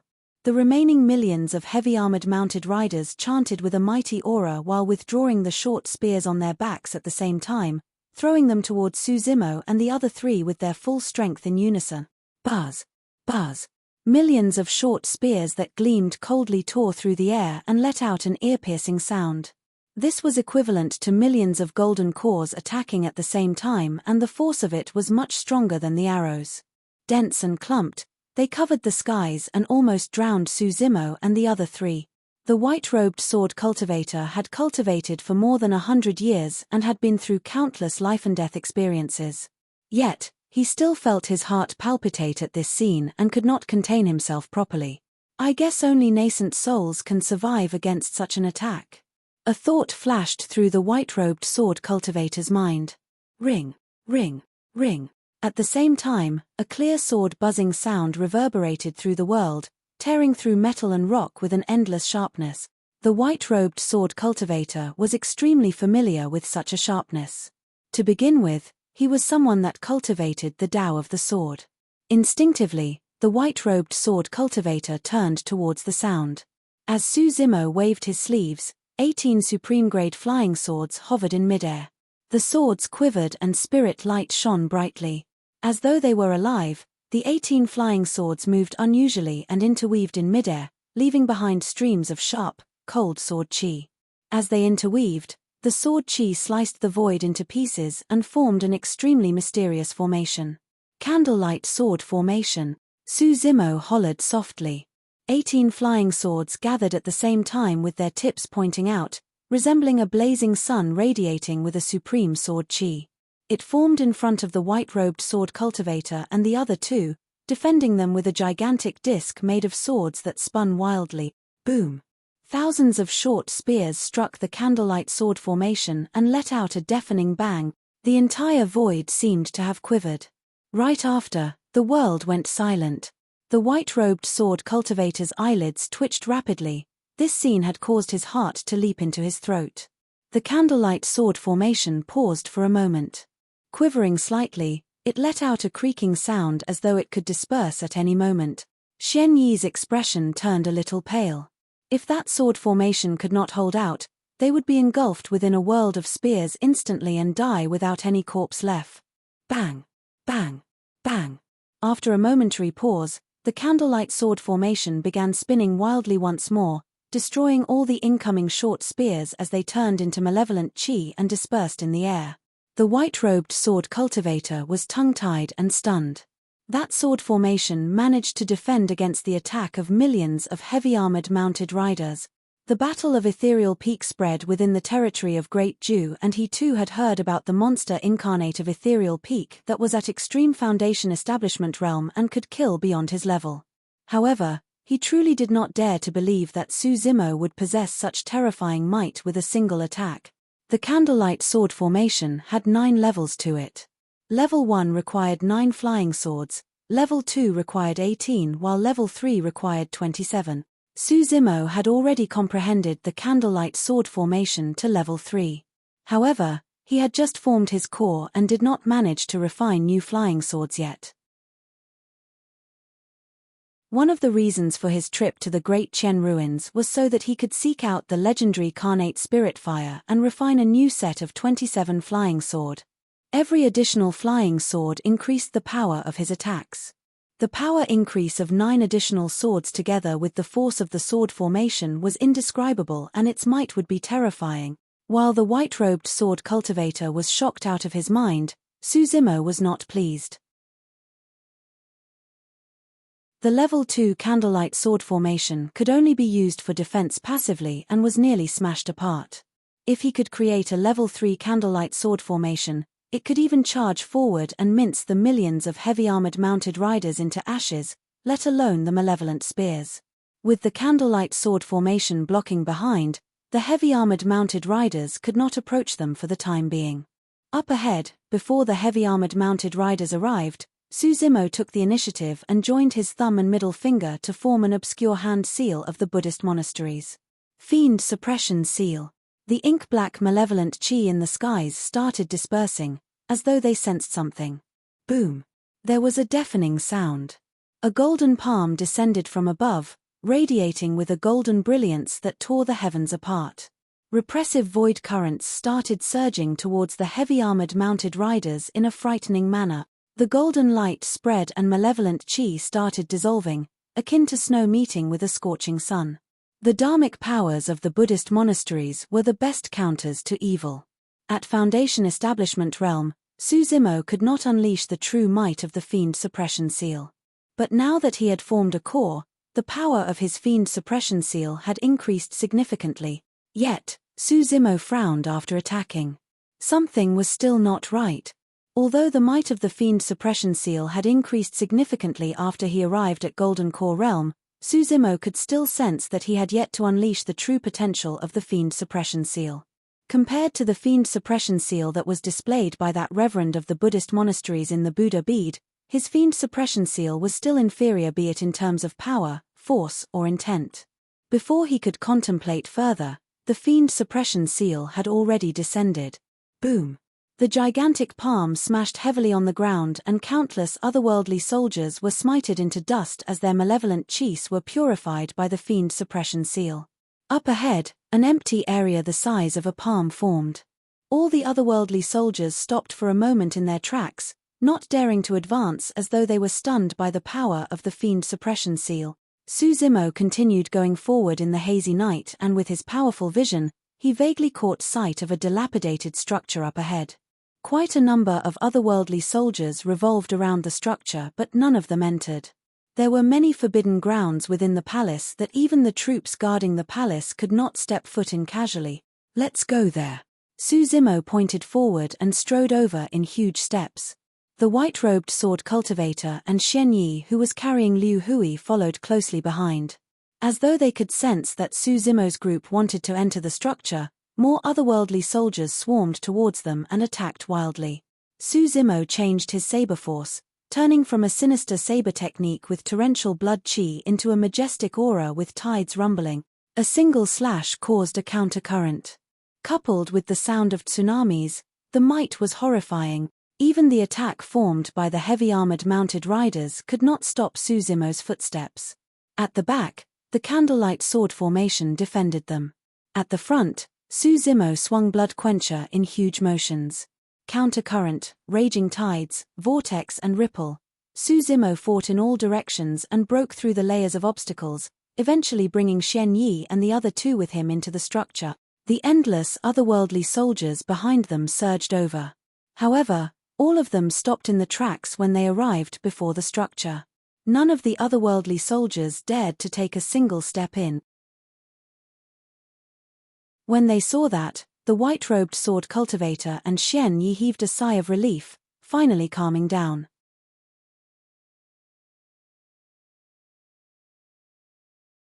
Chapter 516, A Drop of Blood. Chapter 516, A Drop of Blood. Now that he was fully relaxed, the white-robed cultivator finally experienced aches all over his body.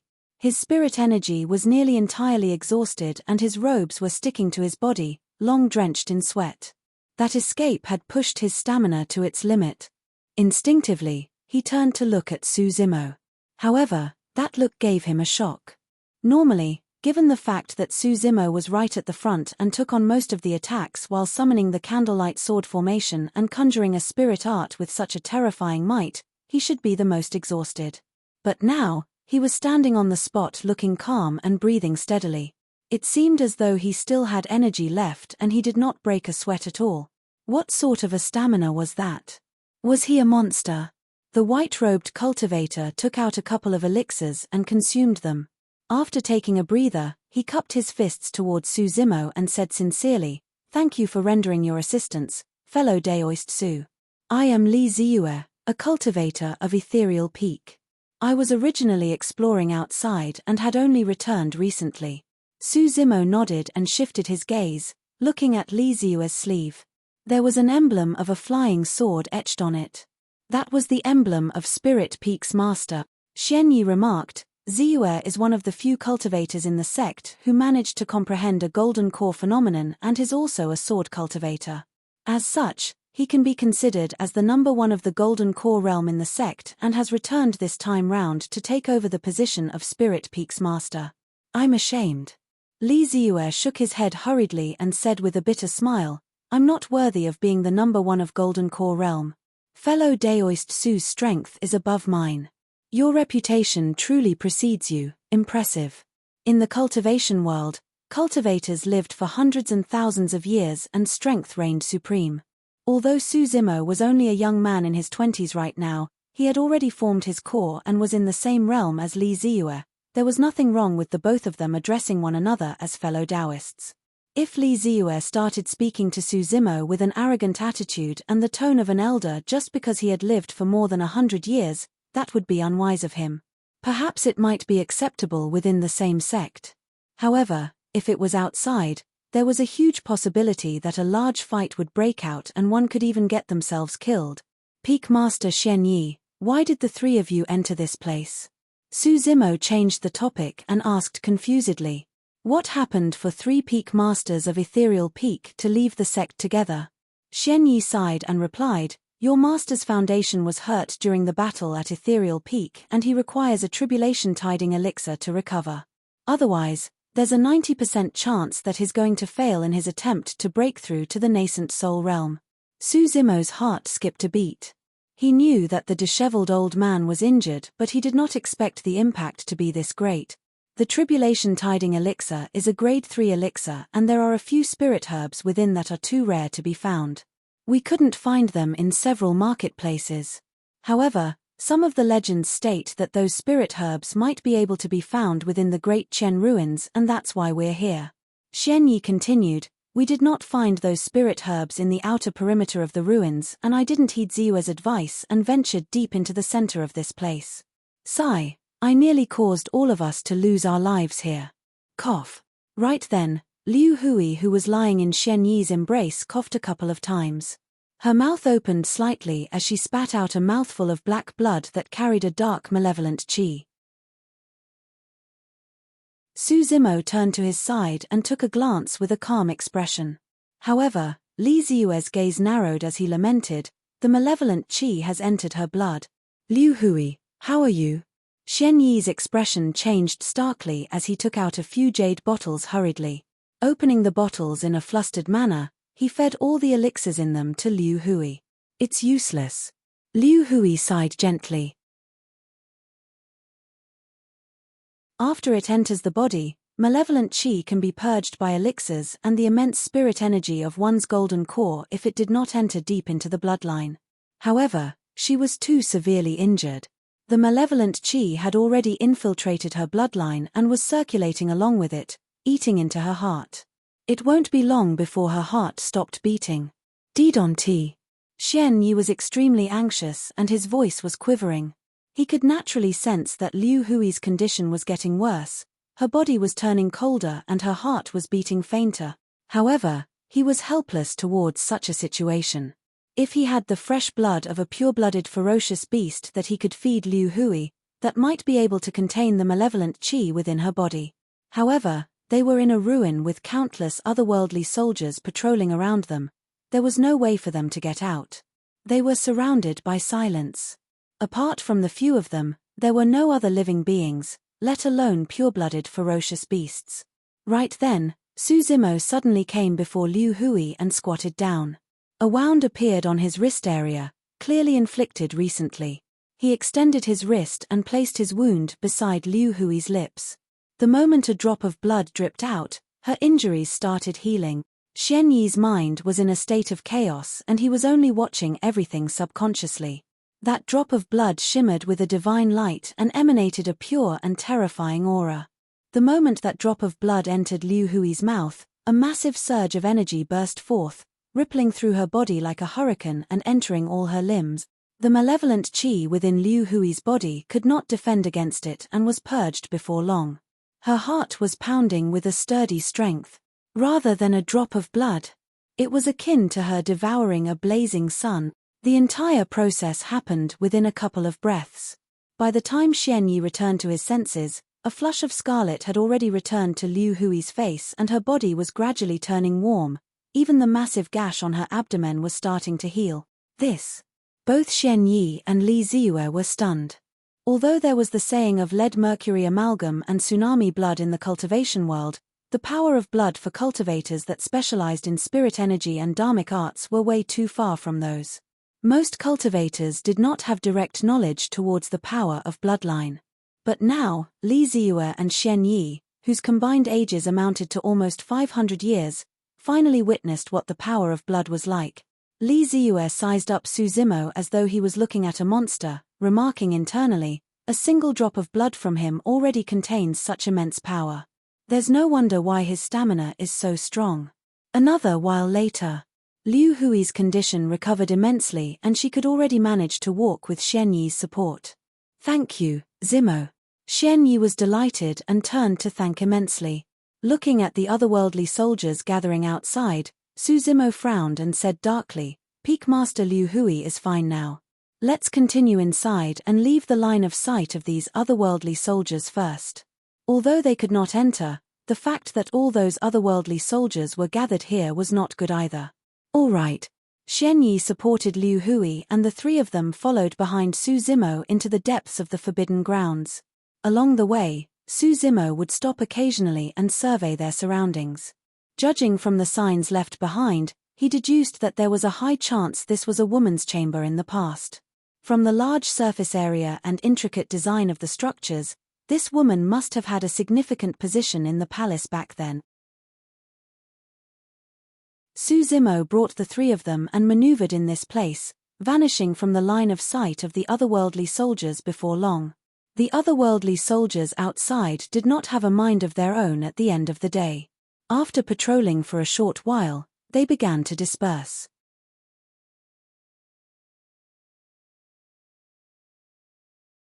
Chapter 517, Unlucky Place.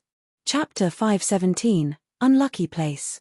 Outside the palace, more than 20 figures flew through the air, growing clearer against the hazy night. When they arrived, it could be seen that they were all traveling without any external objects beneath their feet. All of them were golden cores. The golden cores were dressed in the same attire and had a bright moon with many stars embroidered on their clothes. A sect badge hung from their waists etched with a moon and sun. Their leader had the most immense aura and his black hair swayed. With a fair complexion, his eyes resembled bright stars that shimmered in the night. Senior brother Qian, why did you stop? A golden core behind him asked softly with a respectful expression. The leader curled his lips and looked in a seemingly casual manner towards a dark place nearby. Before long, he retracted his gaze as his eyes flashed with a look of mockery. It's nothing much. Something seems to have changed in the palace. Are we still going to enter it? The golden core behind him asked. Of course. The leader smiled. All the otherworldly soldiers of the palace are gathered towards a single direction. Let's take a look and check out what happened. With that said, the golden cores rushed towards the depths of the palace and disappeared in the night before long.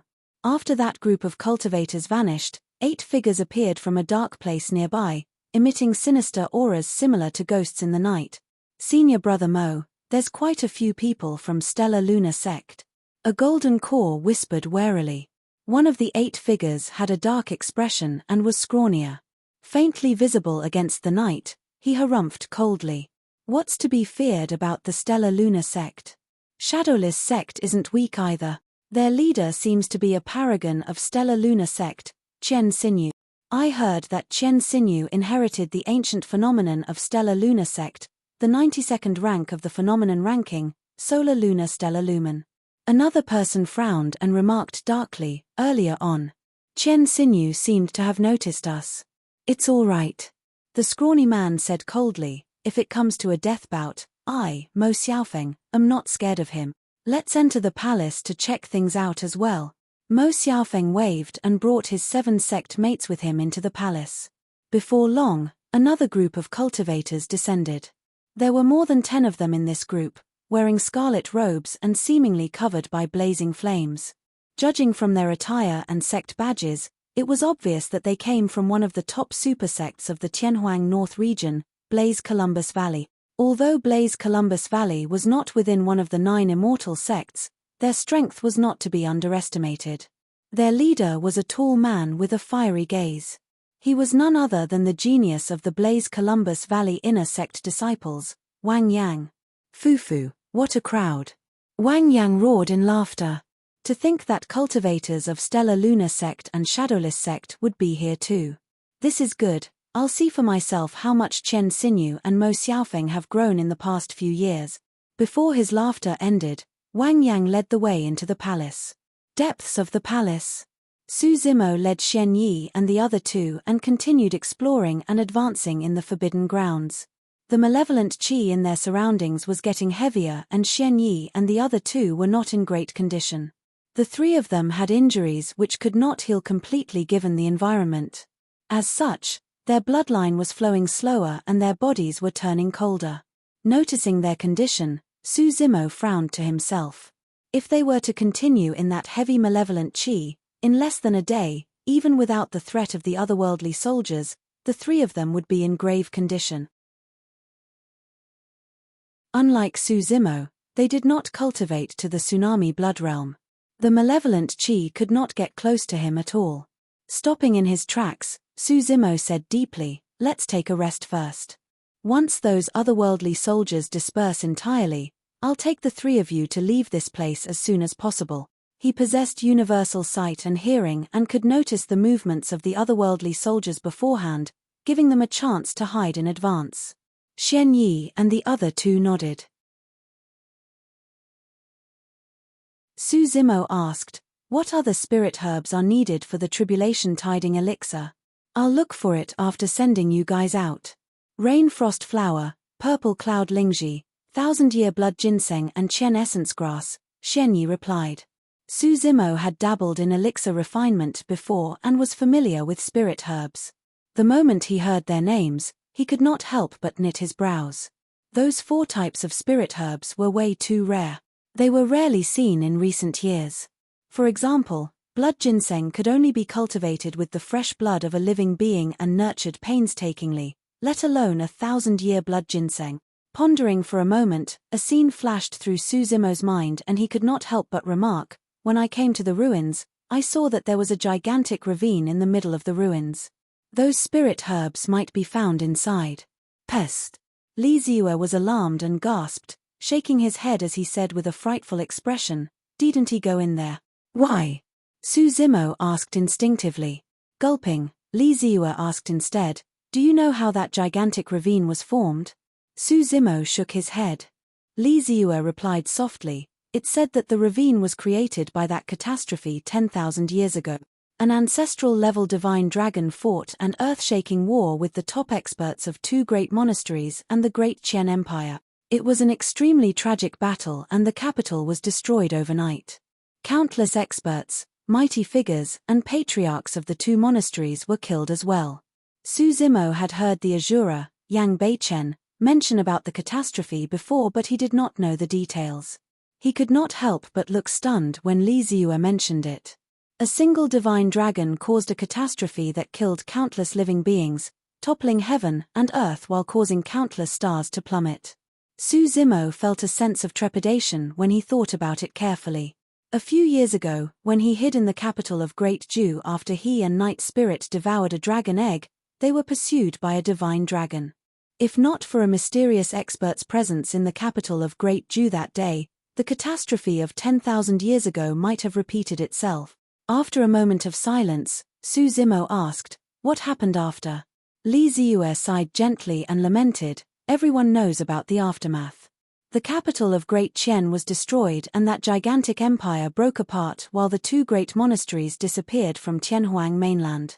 Is that divine dragon still alive? Su Zimo asked again. Li Ziyue shook his head. It said that other supersects of Tianhuang mainland were alarmed by that battle and more than one emperor came forth. Eventually, with the combined forces of a couple of emperors, with the painful price of a few emperors dying, the divine dragon was killed here and buried in that ravine. A blood stench filled the air as the event was being recounted. The atmosphere was turning extremely repressive. Li Ziyue whispered, "The ravine's name is called the Dragon Burial Valley and the divine dragon was buried 10,000 years ago with the blood of old emperors and the death of patriarchs. It's an extremely unlucky place. Rumor has it that even Dharma-characteristic Dao lords and conjoint body mighty figures could not make it out alive." When he said that, a sinister gust of wind blew past. Instantly, Li Ziyue's face turned frightfully pale as he shuddered, not daring to say anything more as though he was afraid something unlucky might happen.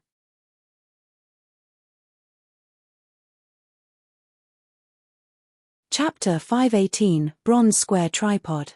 Chapter 518, Bronze Square Tripod. Su Zimo went silent. At the mention of Dragon Burial Valley, even he felt a chill, let alone Li Ziyue.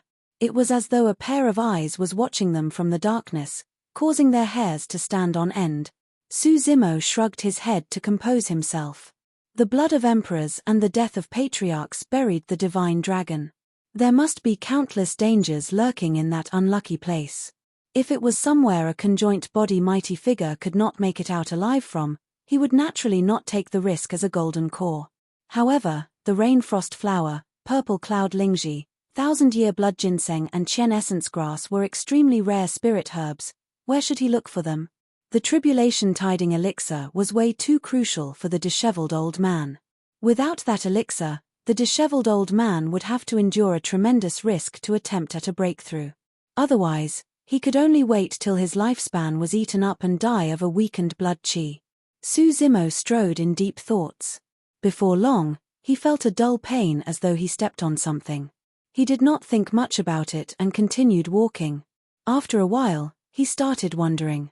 Even without circulating his inner core or invoking his blood qi, his body was tough enough to defend against weapons.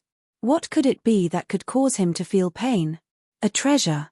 10,000 years ago, a capital was destroyed overnight alongside two great monasteries. Countless treasures were buried in the ruins. However, Su Zimo did not find anything along the way. The forbidden grounds in the palace that he was in was extremely unusual and there was quite a high chance that a great treasure might be buried within. Turning back, Su Zimo took more than 10 steps before he came to a stop, glaring at the ground beneath his feet with a deep gaze. Under the stone slabs and dust, a piece of metal protruded with a dull green gleam.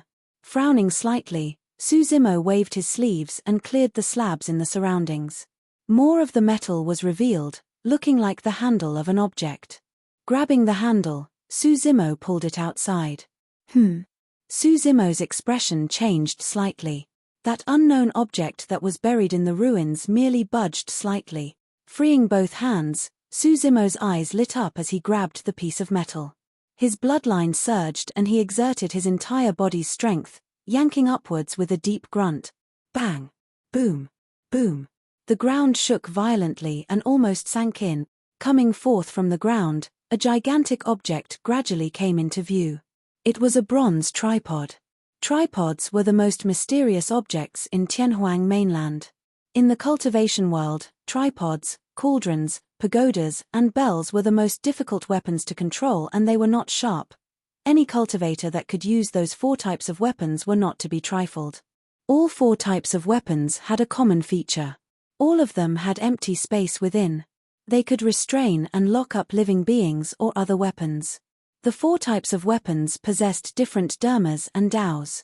To begin with, each of them had different mysterious powers that were frightening.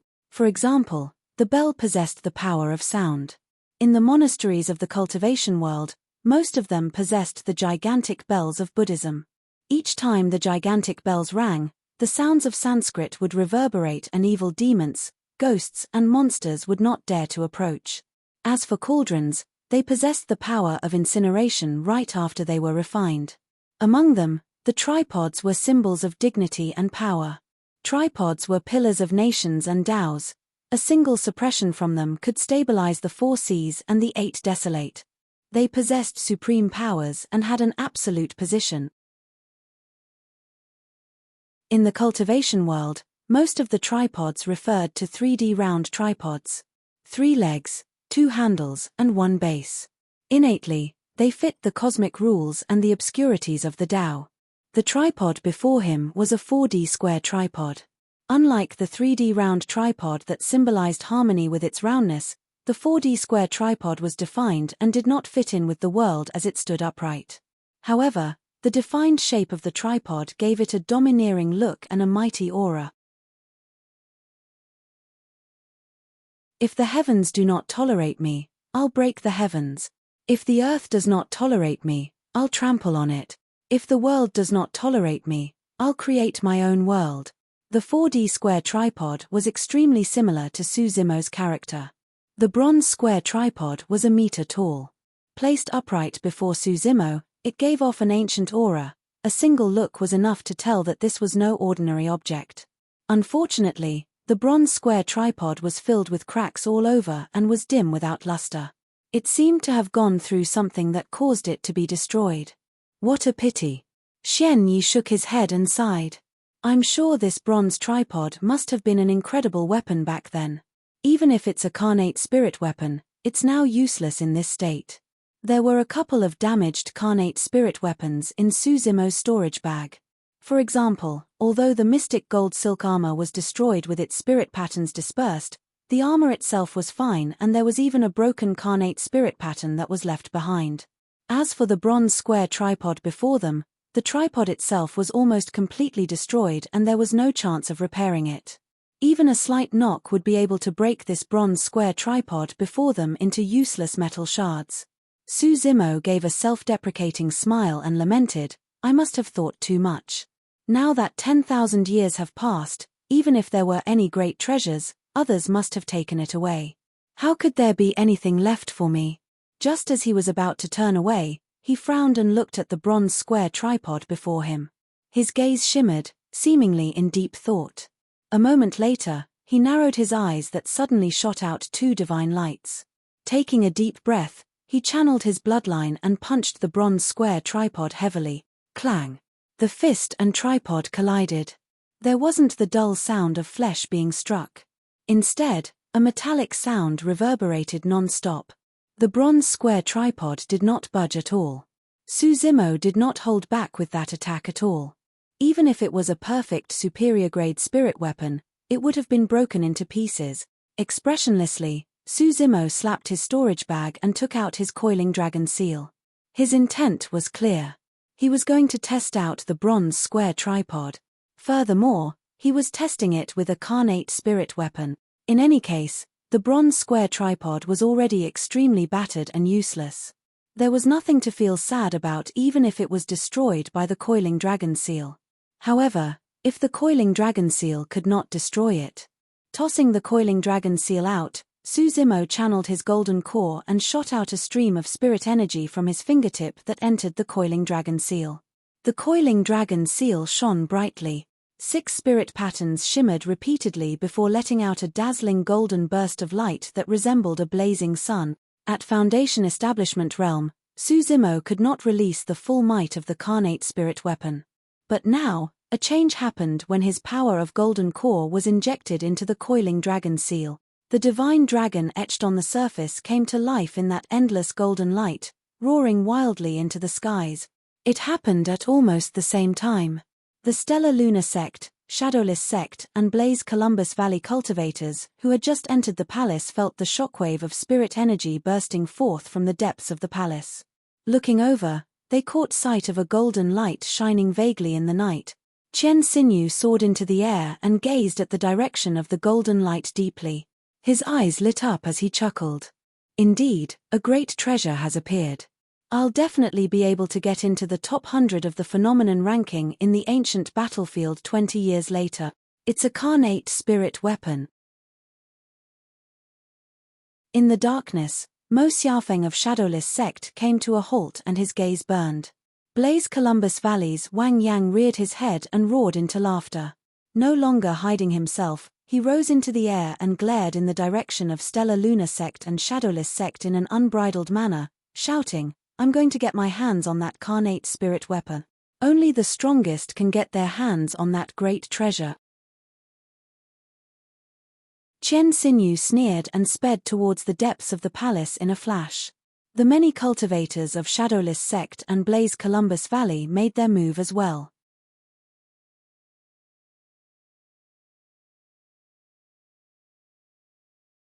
Chapter 519 Underground Palace. Chapter 519 Underground Palace. Boom. A golden divine dragon coiled around the coiling dragon seal and descended with a terrifying might. The air currents exploded with a resounding bang, clang. The coiling dragon seal slammed heavily against the bronze square tripod, causing sparks to fly. In the end, Xian Yi and the other three were shocked. The carnate spirit weapon, the coiling dragon seal, was repelled. The golden divine dragon in midair let out a tragic cry, as though it was scared by something, and turned into a streak of golden light before retreating into the gigantic seal once more to hide. The light of the coiling dragon's seal dimmed gradually. Waving his sleeves, Su Zimo put away the coiling dragon seal into his storage bag once more. The bronze square tripod stood in its original spot, embedded deeply into the mud but without much changes to it. Even after a full might smash of the coiling dragon seal, the tripod looked the same, filled with cracks, but it did not collapse entirely, nor did it turn into a pile of scrap metal. Even a supreme-grade spirit weapon would have shattered against the smash of the coiling dragon seal. Furthermore, given the coiling dragon seal's reaction, it seemed as though it suffered slightly in that clash. "It's so tough." Li Ziyue was secretly stunned. Pondering for a moment, Su Zimo walked forward and placed his palm on the bronze square tripod, injecting a stream of spirit energy into it. The bronze square tripod had no reaction at all. No matter what sort of a treasure this was in the past, the fact that it was destroyed to such an extent means that it could probably only be used to toss at people in the future. Whisking up the bronze square tripod, Su Zimo placed it in his storage bag. After pulling the bronze square tripod up from the mud, the ground sank in once more. Su Zimo's nose twitched and he remarked softly, "What's wrong?" Xian Yi could not help but ask when he caught sight of Su Zimo's expression. "Underground." Frowning slightly, Su Zimo murmured. Xian Yi and the others could not smell it, but his senses were extremely frightening after cultivating the mystic classic of the 12 demon kings of the great wilderness constantly. He was even sharper than pure-blooded ferocious beasts one. Su Zimo caught sight of a whiff of medicinal fragrance from underground. Strange, why is there the smell of spirit herbs underground? Narrowing his eyes, Su Zimo thought to himself, could there be another world beneath this forbidden grounds? After a moment of contemplation, he made up his mind and stomped heavily on the ground. It was a deafening crush. The ground shook and countless mud slabs and dust collapsed. Su Zimo dodged to the side and a gigantic crack opened where he stood, spanning more than 100 feet. Rows of stone steps appeared one after another, leading downwards. This. Xian Yi and the other two were dumbfounded with widened eyes. As the crack surfaced, the medicinal scent from within was even more evident. Su Zimo tilted his head and listened in. After a moment, he turned to Xian Yi and the other two. "Go, let's head down and take a look. Be careful, we don't know what's below." Li Ziyue revealed a worried expression. "Don't worry." Su Zimo shook his head. Despite the massive commotion above ground, it was still silent without any activity underneath. There should be no danger within. The four of them walked down the stone steps and a long time later, they arrived at the bottom, surveying the place. Before them was a gigantic underground palace. Towering pillars stood one after another, filled with an ancient aura. Lining up in a mysterious order, they formed a massive underground palace. The palace was extremely spacious and was hundreds of feet beneath the ground. Even golden cores wouldn't be affected if they soared into the air. Furthermore, the air underground was refreshing and filled with a faint medicinal fragrance without any impurities. It was clear that there was another way for air to enter.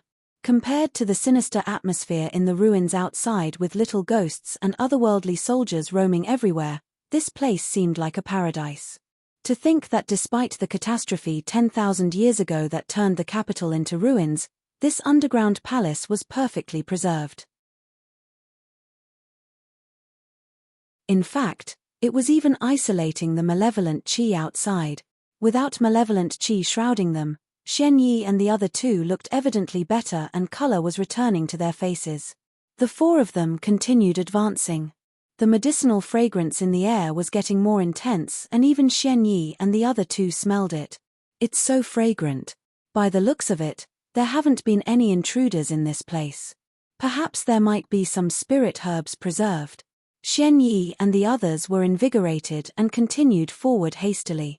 Before long, the four of them slowed down and stopped in their tracks.